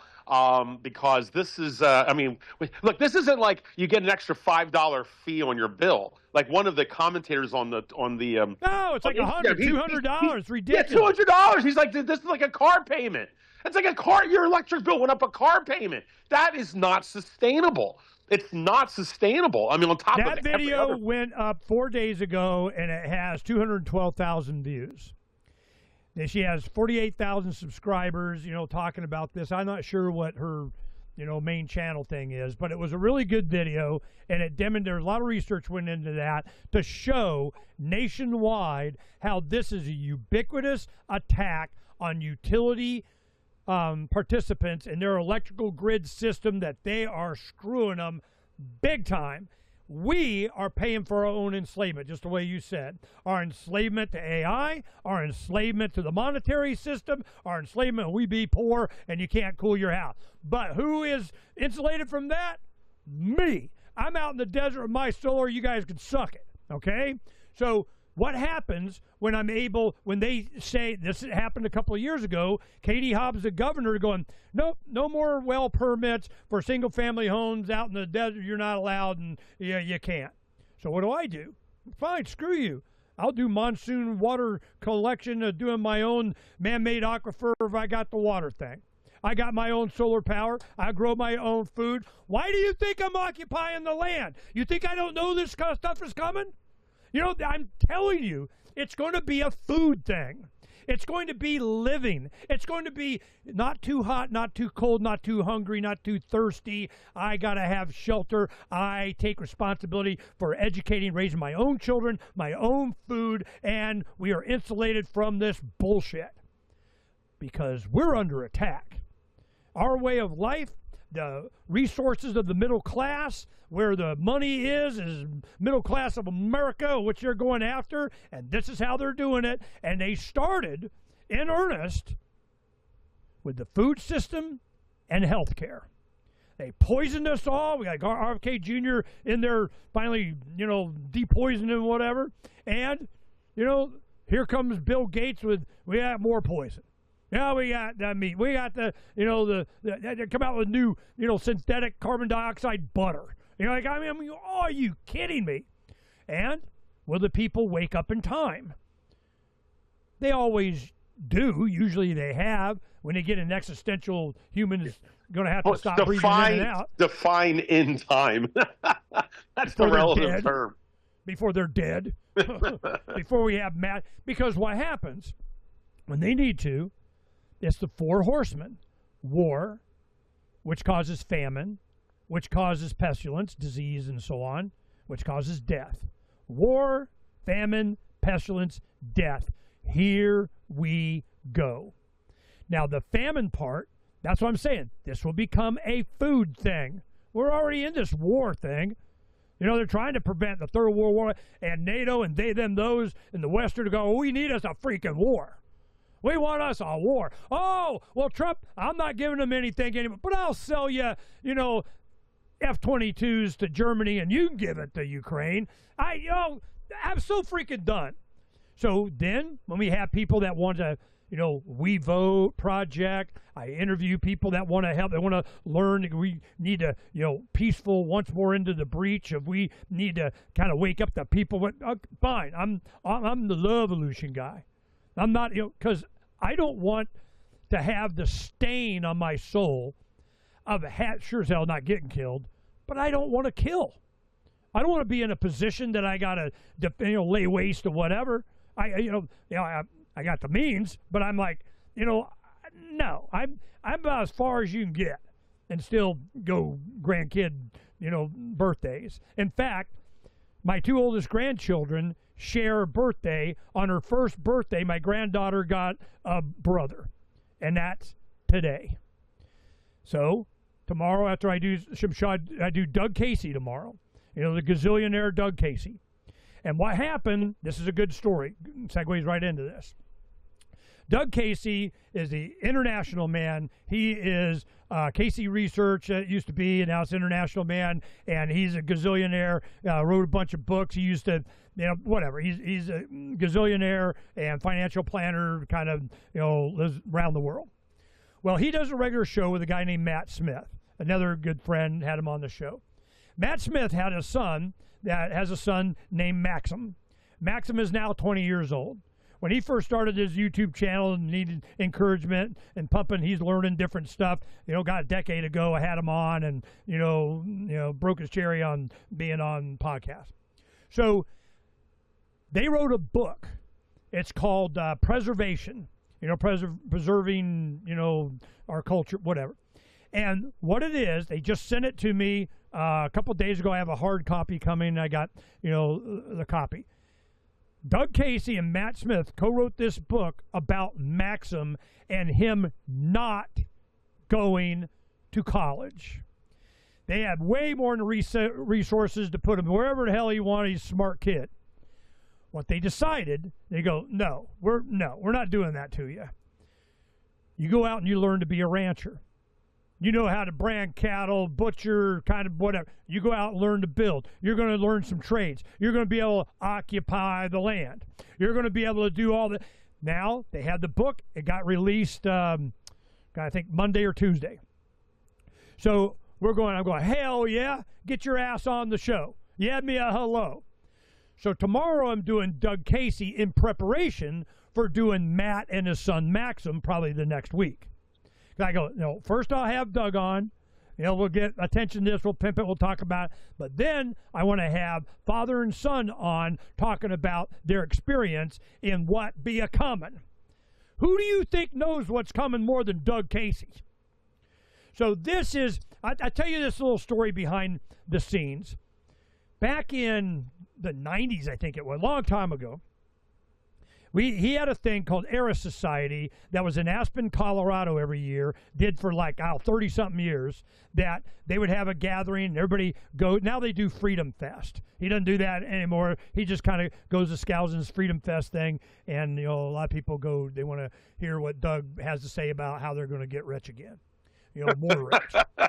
So, you know, so he's the draw. He comes to the Freedom Summit. Ooh, everybody's got to come to the Freedom Summit. You know, Doug Casey's going to give us the inside. We get more rich. I mean, that's how he works. He got a newsletter, and he's filthy, stinking rich and whatever.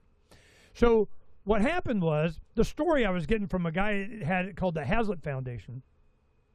He was up there, and he was, you know, a younger guy. This is before we had done the Levolution. It was right 6 weeks before we did our first Freedom Summit, which was 3 weeks after 9/11, and this event was 3 weeks before 9/11. And it was the first time that we ever met Ron Paul. We got to, you know, talk to him, kind of, you know, invited him, and years later, he, you know, did one of his 3 times at the Freedom Summit. Well, during this time, Doug Casey's up there talking to all these people about how we're going to make some money and get some money, and this is how you do the money.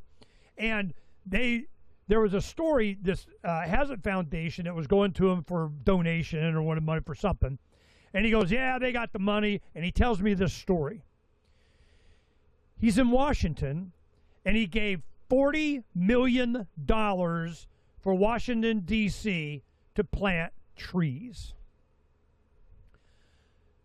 Later, I talked to Doug, and I'm like, we were at dinner one time. He and I just, we'd hang at different events that we'd be speaking at or something, go to dinner. I go, Doug, what the hell, man? I've been always wanting to ask you, what the crap was this $40 million to the city of D.C. to plant trees?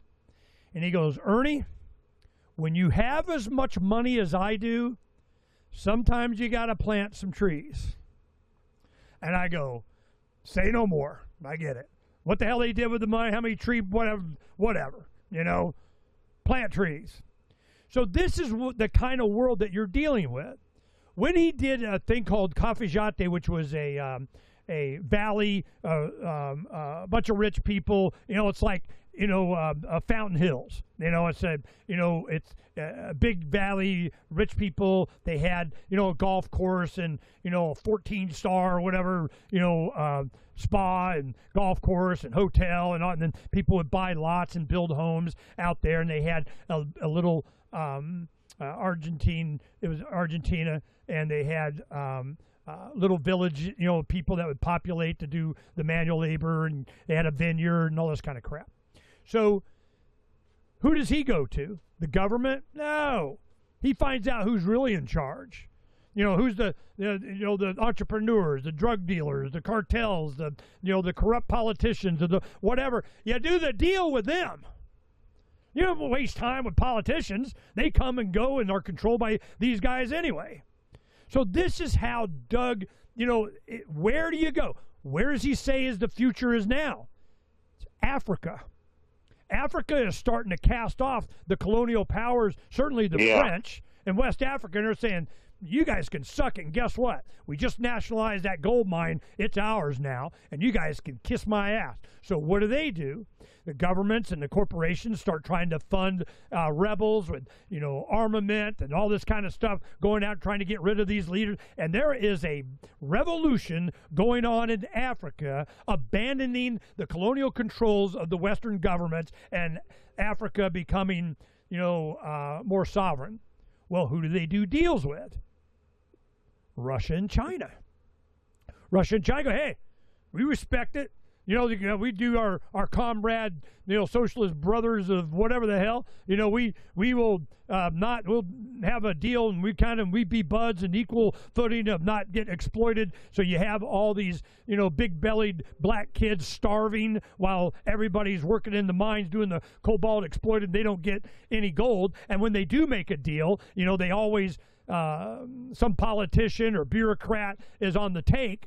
And what happens is they go in and find out, well, the deal was that you get 10% or whatever, and they really give them 1%, and the extra, some corrupt company guy send it to the Cayman of whatever. This is all coming out now. Why? Internet. Investigation. TikTok. YouTube. That's why they have to have control of dissent. You think they give a crap about whether you call somebody gay or not? That is not it. They do not want to be outed for the corruption and exploitation of humanity around the world. And done with what? Military-industrial complex to make sure you comply, and the banking system. It's the banks, the banks, the banks. So this is why electric bill is going to be going up. You're funding the artificial intelligence that's going to control you.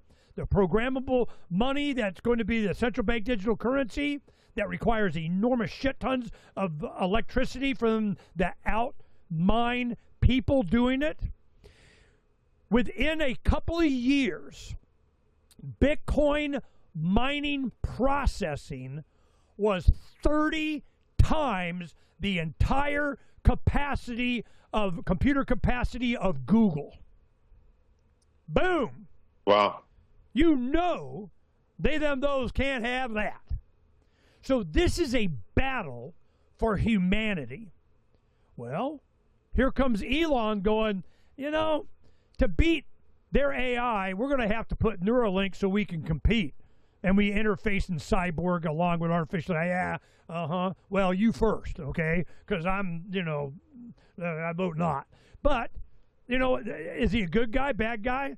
I'm sure they all think they're good guys. Oh, yeah, we're going to, for humanity, you're too stupid, and we're going to take care of it for you and whatever. But how many of us are there? We got to start having babies. And, not just the Muslims having all the babies. So I'm going, we are in trouble. What is the solution? What's a simple thing that I can advocate for and skip to the end of what needs to happen? Occupy the land. Get land to be self-sufficient, to build, advocate for property rights, make sure the purpose of government is there to advocate for your rights to be left alone. I don't need to pay for your power station. I got a nuclear station 30 miles to the east of me, Palo Verde. I'm like, I don't need to pay for. I got solar. Done. Then what are they going to do? Well, it's a 5 billion %, charge on tariff of Chinese solar panels. Well, then we'll come up with something else. I mean, whatever. The point is, humanity is under attack. It has been since for freaking ever.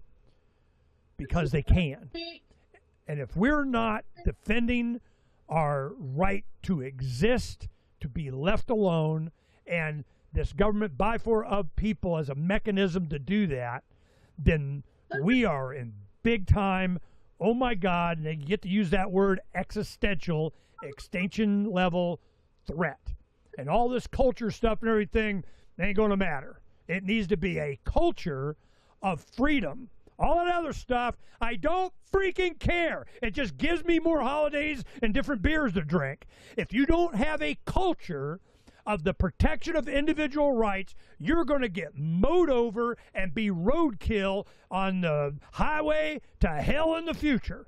Here we go. And that's my point. And I can give you 15 gazillion others, but this discussion on crypto, banking, people money, electricity, the mining, the AI, all this is just a mechanism that they are using to once again strip mine the American people to get what they want to control us. And it's happening right in front of you. Declare your independence. Because if you don't, you're going to be dependent on they, them, those. And there's nothing you're going to be able to do about it but escape. Pirate ship, the Precariat, we're going to space and government's not invited. Just saying. Ernie, I have to run. I appreciate the show. There's so many things going on, and yet the irony is more and more as we do. I mean, the small stories, the back and forth, the ouch quit it, just does not matter. We can see the end game. It's like you can see, like we knew a tsunami was coming. We've known this for a long time. But what I find is now for the first time, the average person, or even myself, I mean, we knew it was coming, but you could see the tsunami's head just peeking right over the horizon. Now it's becoming real to not only to us. I mean, we knew it was math, but now you can see the timing, and now you've got normies jumping in. Now this is go time, and you're seeing all the scrambling, the international changes and money and the political maneuvering. Who's going to come out on top of this? I mean, clearly, our country is going to be going down. It just can't support itself. So what will this new world look like?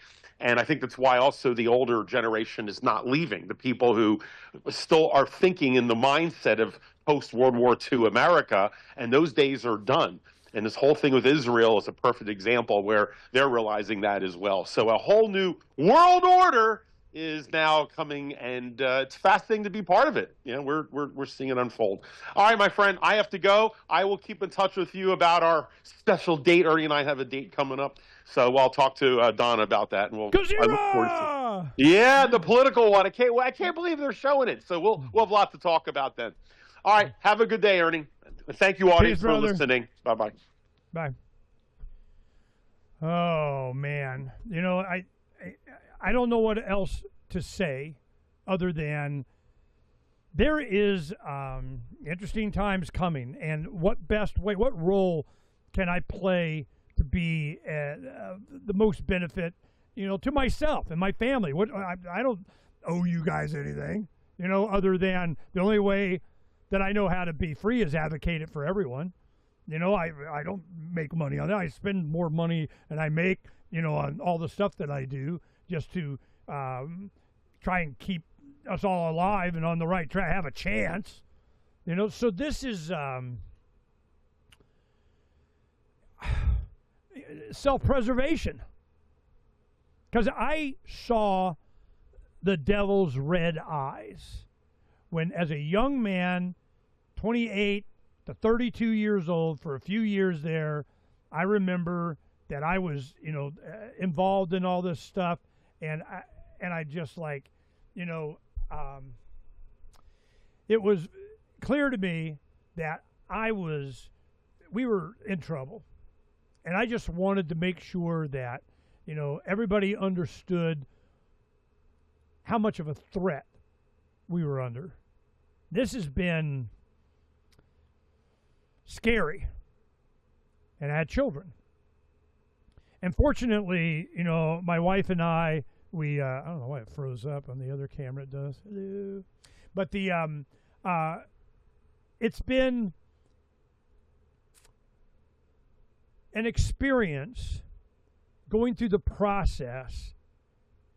Write your congressman, call your legislator, talk to the press, run as a candidate, file a lawsuit, use the court system, check those boxes bunch of times.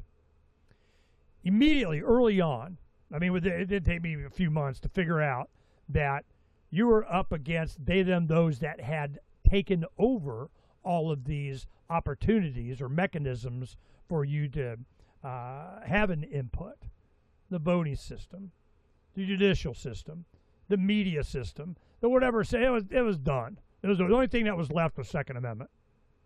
And that's why I was so encouraged by how adamant gun owners were like, hell no, not America. You can do whatever you got. Hell no, it ain't happening. Them's fighting words. Well, it's been, don't ever think that they're not going to come take you. Then you go to like Katrina, and they got pastors telling their congregation, oh, turn in your guns when you need them the most, and we need to take them in New Orleans. They're rounding them up, and it's ours now. What the crap? So this has been a clear understanding as a political freedom, liberty community activist to be able to keep people's attention with the ability to resist, that you can have an impact. Sign everywhere a sign. Resistance is not futile. It's a love evolution.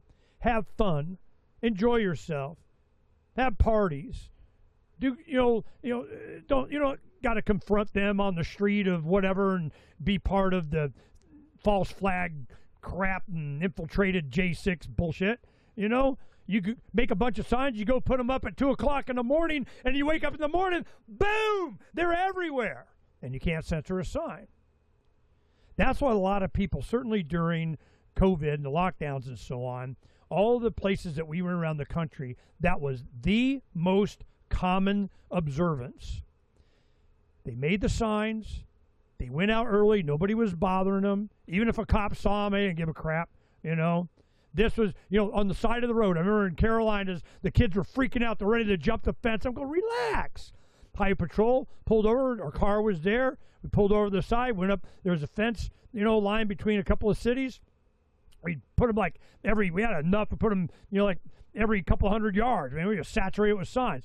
He goes, hey, you guys okay? Yeah, we're just putting up signs. It's all. He goes, okay, just want to make sure you're all right. He leaves, and these kids are like, really?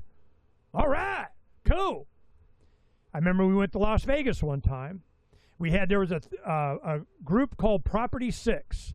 It was a band that was here. And they were big Ron Paul supporters. And they had colored mohawks and whatever, but they were big Ron Paul supporters. They went and played for and went to the convention hall to hear Dr. Paul and everything. And they were big sign makers. They used our workshop. They made a bunch of signs. They're all about sign thing.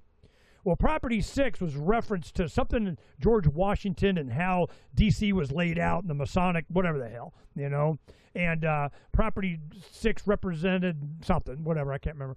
But they went to Vegas, and I told them, I said, you know, hey, we're going to be doing some signs over at this one place, and we'll go put them up. And the local activists there, we made a bunch of signs.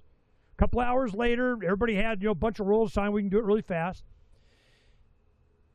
And they went out, and about 15, 20 minutes later, the 2-3 teams that went out, they came back with the signs. They said we couldn't find a place to put them. I go, what?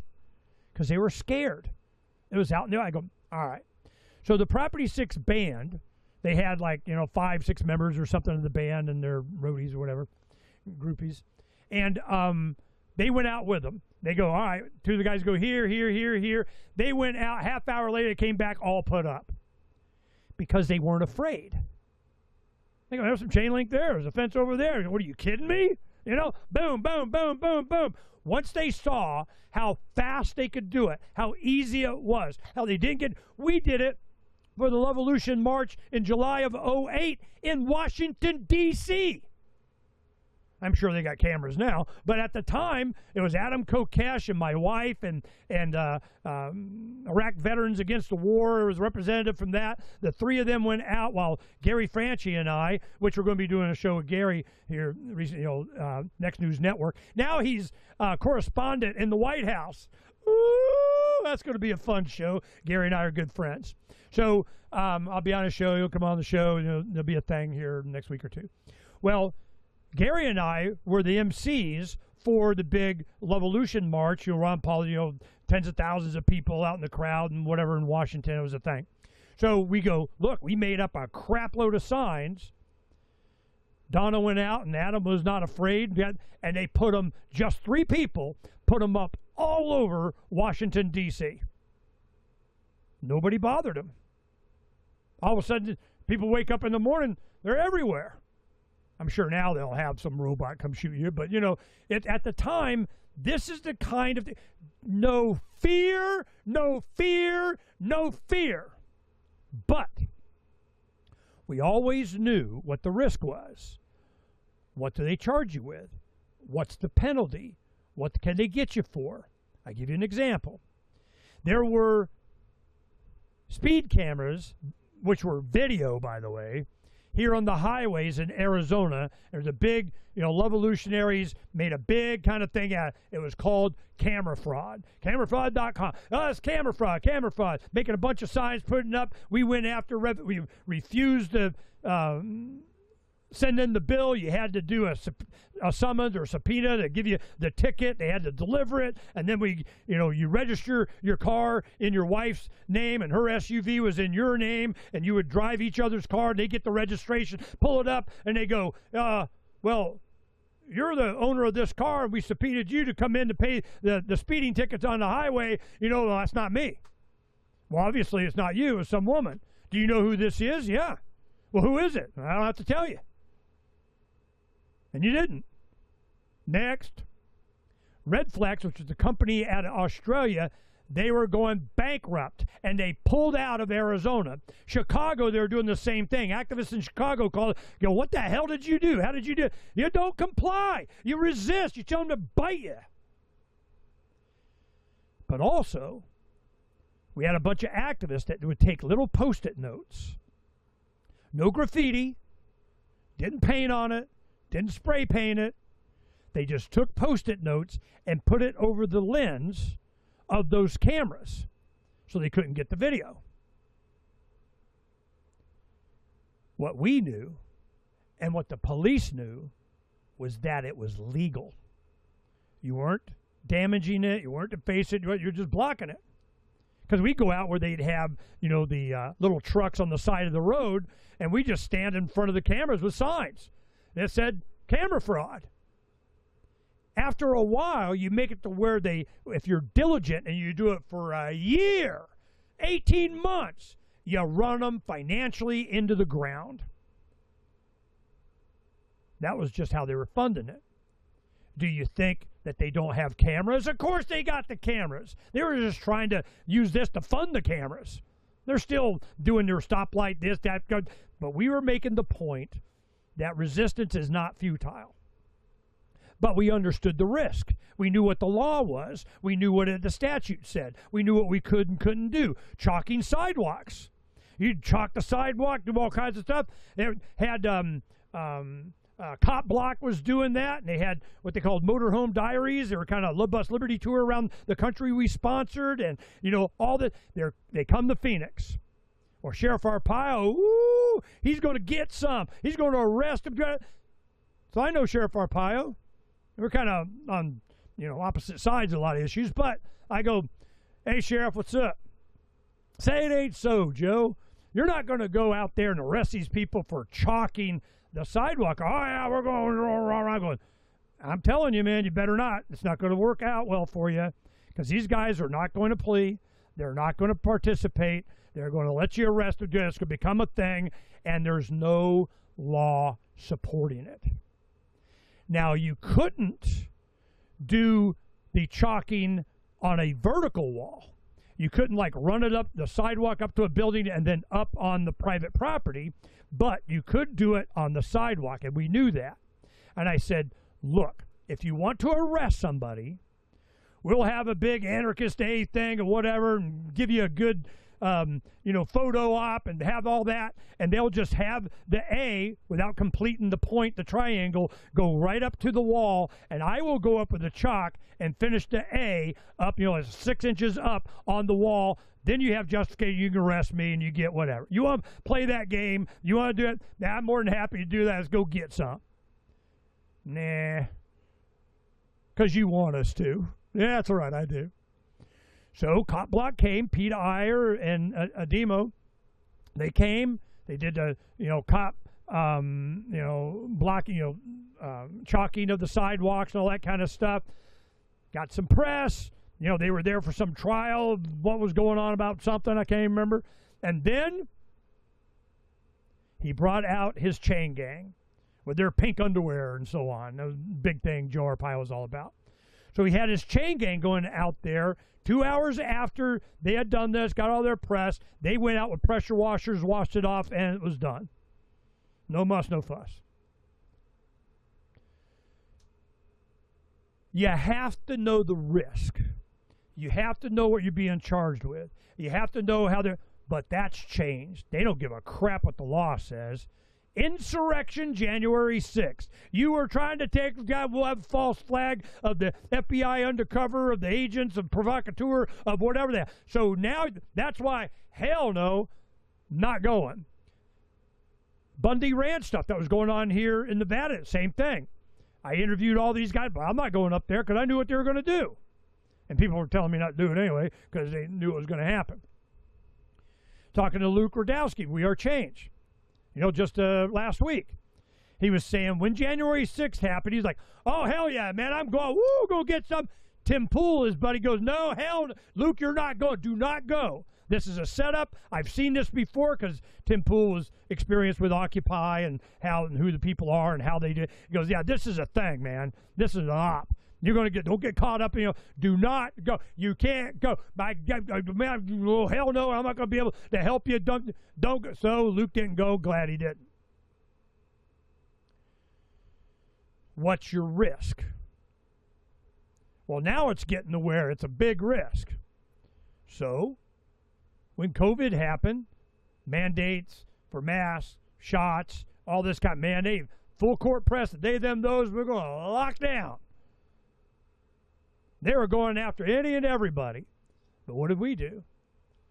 We would spend all afternoon and evening with a crowd of people in somebody's garage, a park, in the carport in the back, in the parking lot of Walmart. We had all our stuff underneath the bus. We would make hundreds. We made thousands of signs. We had templates that we did that was laser cut into the thin, what do they call it, masonite, plywood, this thin brown plywood stuff, that we would make all of these 18 by 24 campaign signs, big banners. We had, different material and vinyl and stuff, and those banners that you have from billboards, that we did for the Levolution. We would make shitloads of signs, and then we go put them up at 2, 3 in the morning when nobody was there, nobody cared, and all of a sudden you wake up and they're in front of the police station, the fire station, the hospitals, down, around City Hall and all the intersections and neighborhoods, whatever, and just, hello! And what happened? People were inspired. They knew that they were not alone. That is what we were trying to do. General public opinion. So who was in the other side? Government employees, the education system, especially teachers, politicians, but not necessarily law enforcement. That's why we had and firemen. That's why we had the sign, support first responders who say no to mandatory shots. They were very popular. They were very supportive. They were like, right on, thanks, peace. This is, damn, we vote that. Thank you for, representing. So, it was, here, I'll show you what we would do. Pull this site. We had Love Bus Liberty Tour that now just forwards Freedom's Phoenix, but we still have this special edition here. And what it was is we just went around making these signs to make sure that people understood, and this one. Support first responders who say no to mandatory shots, or the skull and crossbone thing. And then we had big versions of that too. And we would just go to different festivals, we'd be at whatever, we just start making a bunch of signs. This one, we do interviews, a bunch of people, we have them come in and, and we speak at different city council. This was like a Chamber of Commerce thing I was speaking at. And we go to different parks where we would meet up with other people and, do this. I'm telling you, man, it was a thing. And what did we, find out? That there were people that were so appreciative and so inspired. And so, this was a good one. I remember we were in Michigan. There was a couple of guys standing out on the corner, had their own signs. And we already had made arrangements that the following day we had set up somebody's carport, or their garage. They had to have their kids clean it out so we could do this. They got it all cleaned out. We helped. And then we went. And they were like, they are lying to you. Take off your mask, Michigan. I stopped by and said, hey, man, you guys want to rock and roll? Tomorrow we're going to be down to about 200 yards down here with people. And one of the kids went to school when he was a kid with one of the guy's children. So he knew where the house was. He goes, well, I know where that is. We'll go over there. We'll do that. Then we went up to, the wreck of the Edmund Fitzgerald in Upper Michigan kind of stuff. They wouldn't let us in unless we wore a mask. All right, fine. We went down, the street a little bit, pulled off the side of the road, took out our stuff, made crap loads of sign, and put it on both sides of the place on the road to where that thing was, the museum there. And that's how we do it. We just made shitloads of signs like that. Masks make me feel alone. Masks make me feel enslaved. The wreck of the Edmund Fitzgerald, the Great Lakes Shipwreck Museum. They wouldn't let us in. We go, okay, you want to play? Let's play. Here's the garage that we were doing. We were just, make a sign. Liberty wears no mask. We showed them how to make the signs. And these are big signs, too. Support first responders. Now, it said that say no to mandatory shots. And we got a grammar lesson. Everybody, it's not, it's who. You're talking to people, you got to say who. It's not that. You're doing it wrong. So we had to change that because, they're a bunch of English majors or something. So this is like in front of fire stations, police stations, hospitals, government buildings. Freedom's the answer. What's the question? I want to see your smile.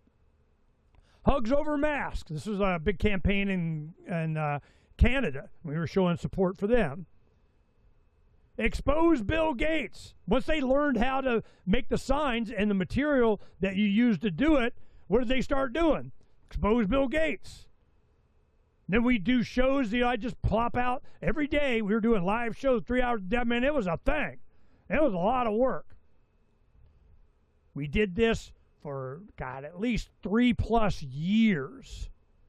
So I'm telling you, I don't think I know. I know. Resistance is not futile. Now, this is the love bus that we live in now that we're building our home. I could keep doing this stuff. I got another activist thing, another activist thing, another activist thing, an activist thing. But what do? It's activism. It's demonstrating and encouraging and inspiring people to get off their butt and actually do something that makes a difference. Occupy the land. It's the best thing that you can do for yourself and your family. And with satellite communications, you can work remotely. You can get an acre or two just about anywhere, supposedly, hopefully within, distance of, a job. You save so much more money. You can afford to have one of the parents stay home, educate your children, cook, oh my God, without a Mylar bag or out of a cardboard box. Come on. So, we have a chance. Technology has supplied us the opportunity. And that's why, where we have Pirates Without Borders, we have been tracking all of the technology up here that provides. How are you going to, what energy? All of these different energy things that decentralize down to the individual. Batteries, energy production, solar, hydro. A lot of it is just saving energy, more efficient ways of living with insulation and different, more efficient ways, or just not needing it. What about, root cellars? I mean, it's just all kinds of stuff. That's what we've been covering. Why? Because I want you to live. I want us to live. We need to have a generation next where you have 30-year-old people that are married in the 50s, over 53% or something, own their own home. And now it's about 10%. That is not a good sign. Just saying. Peace.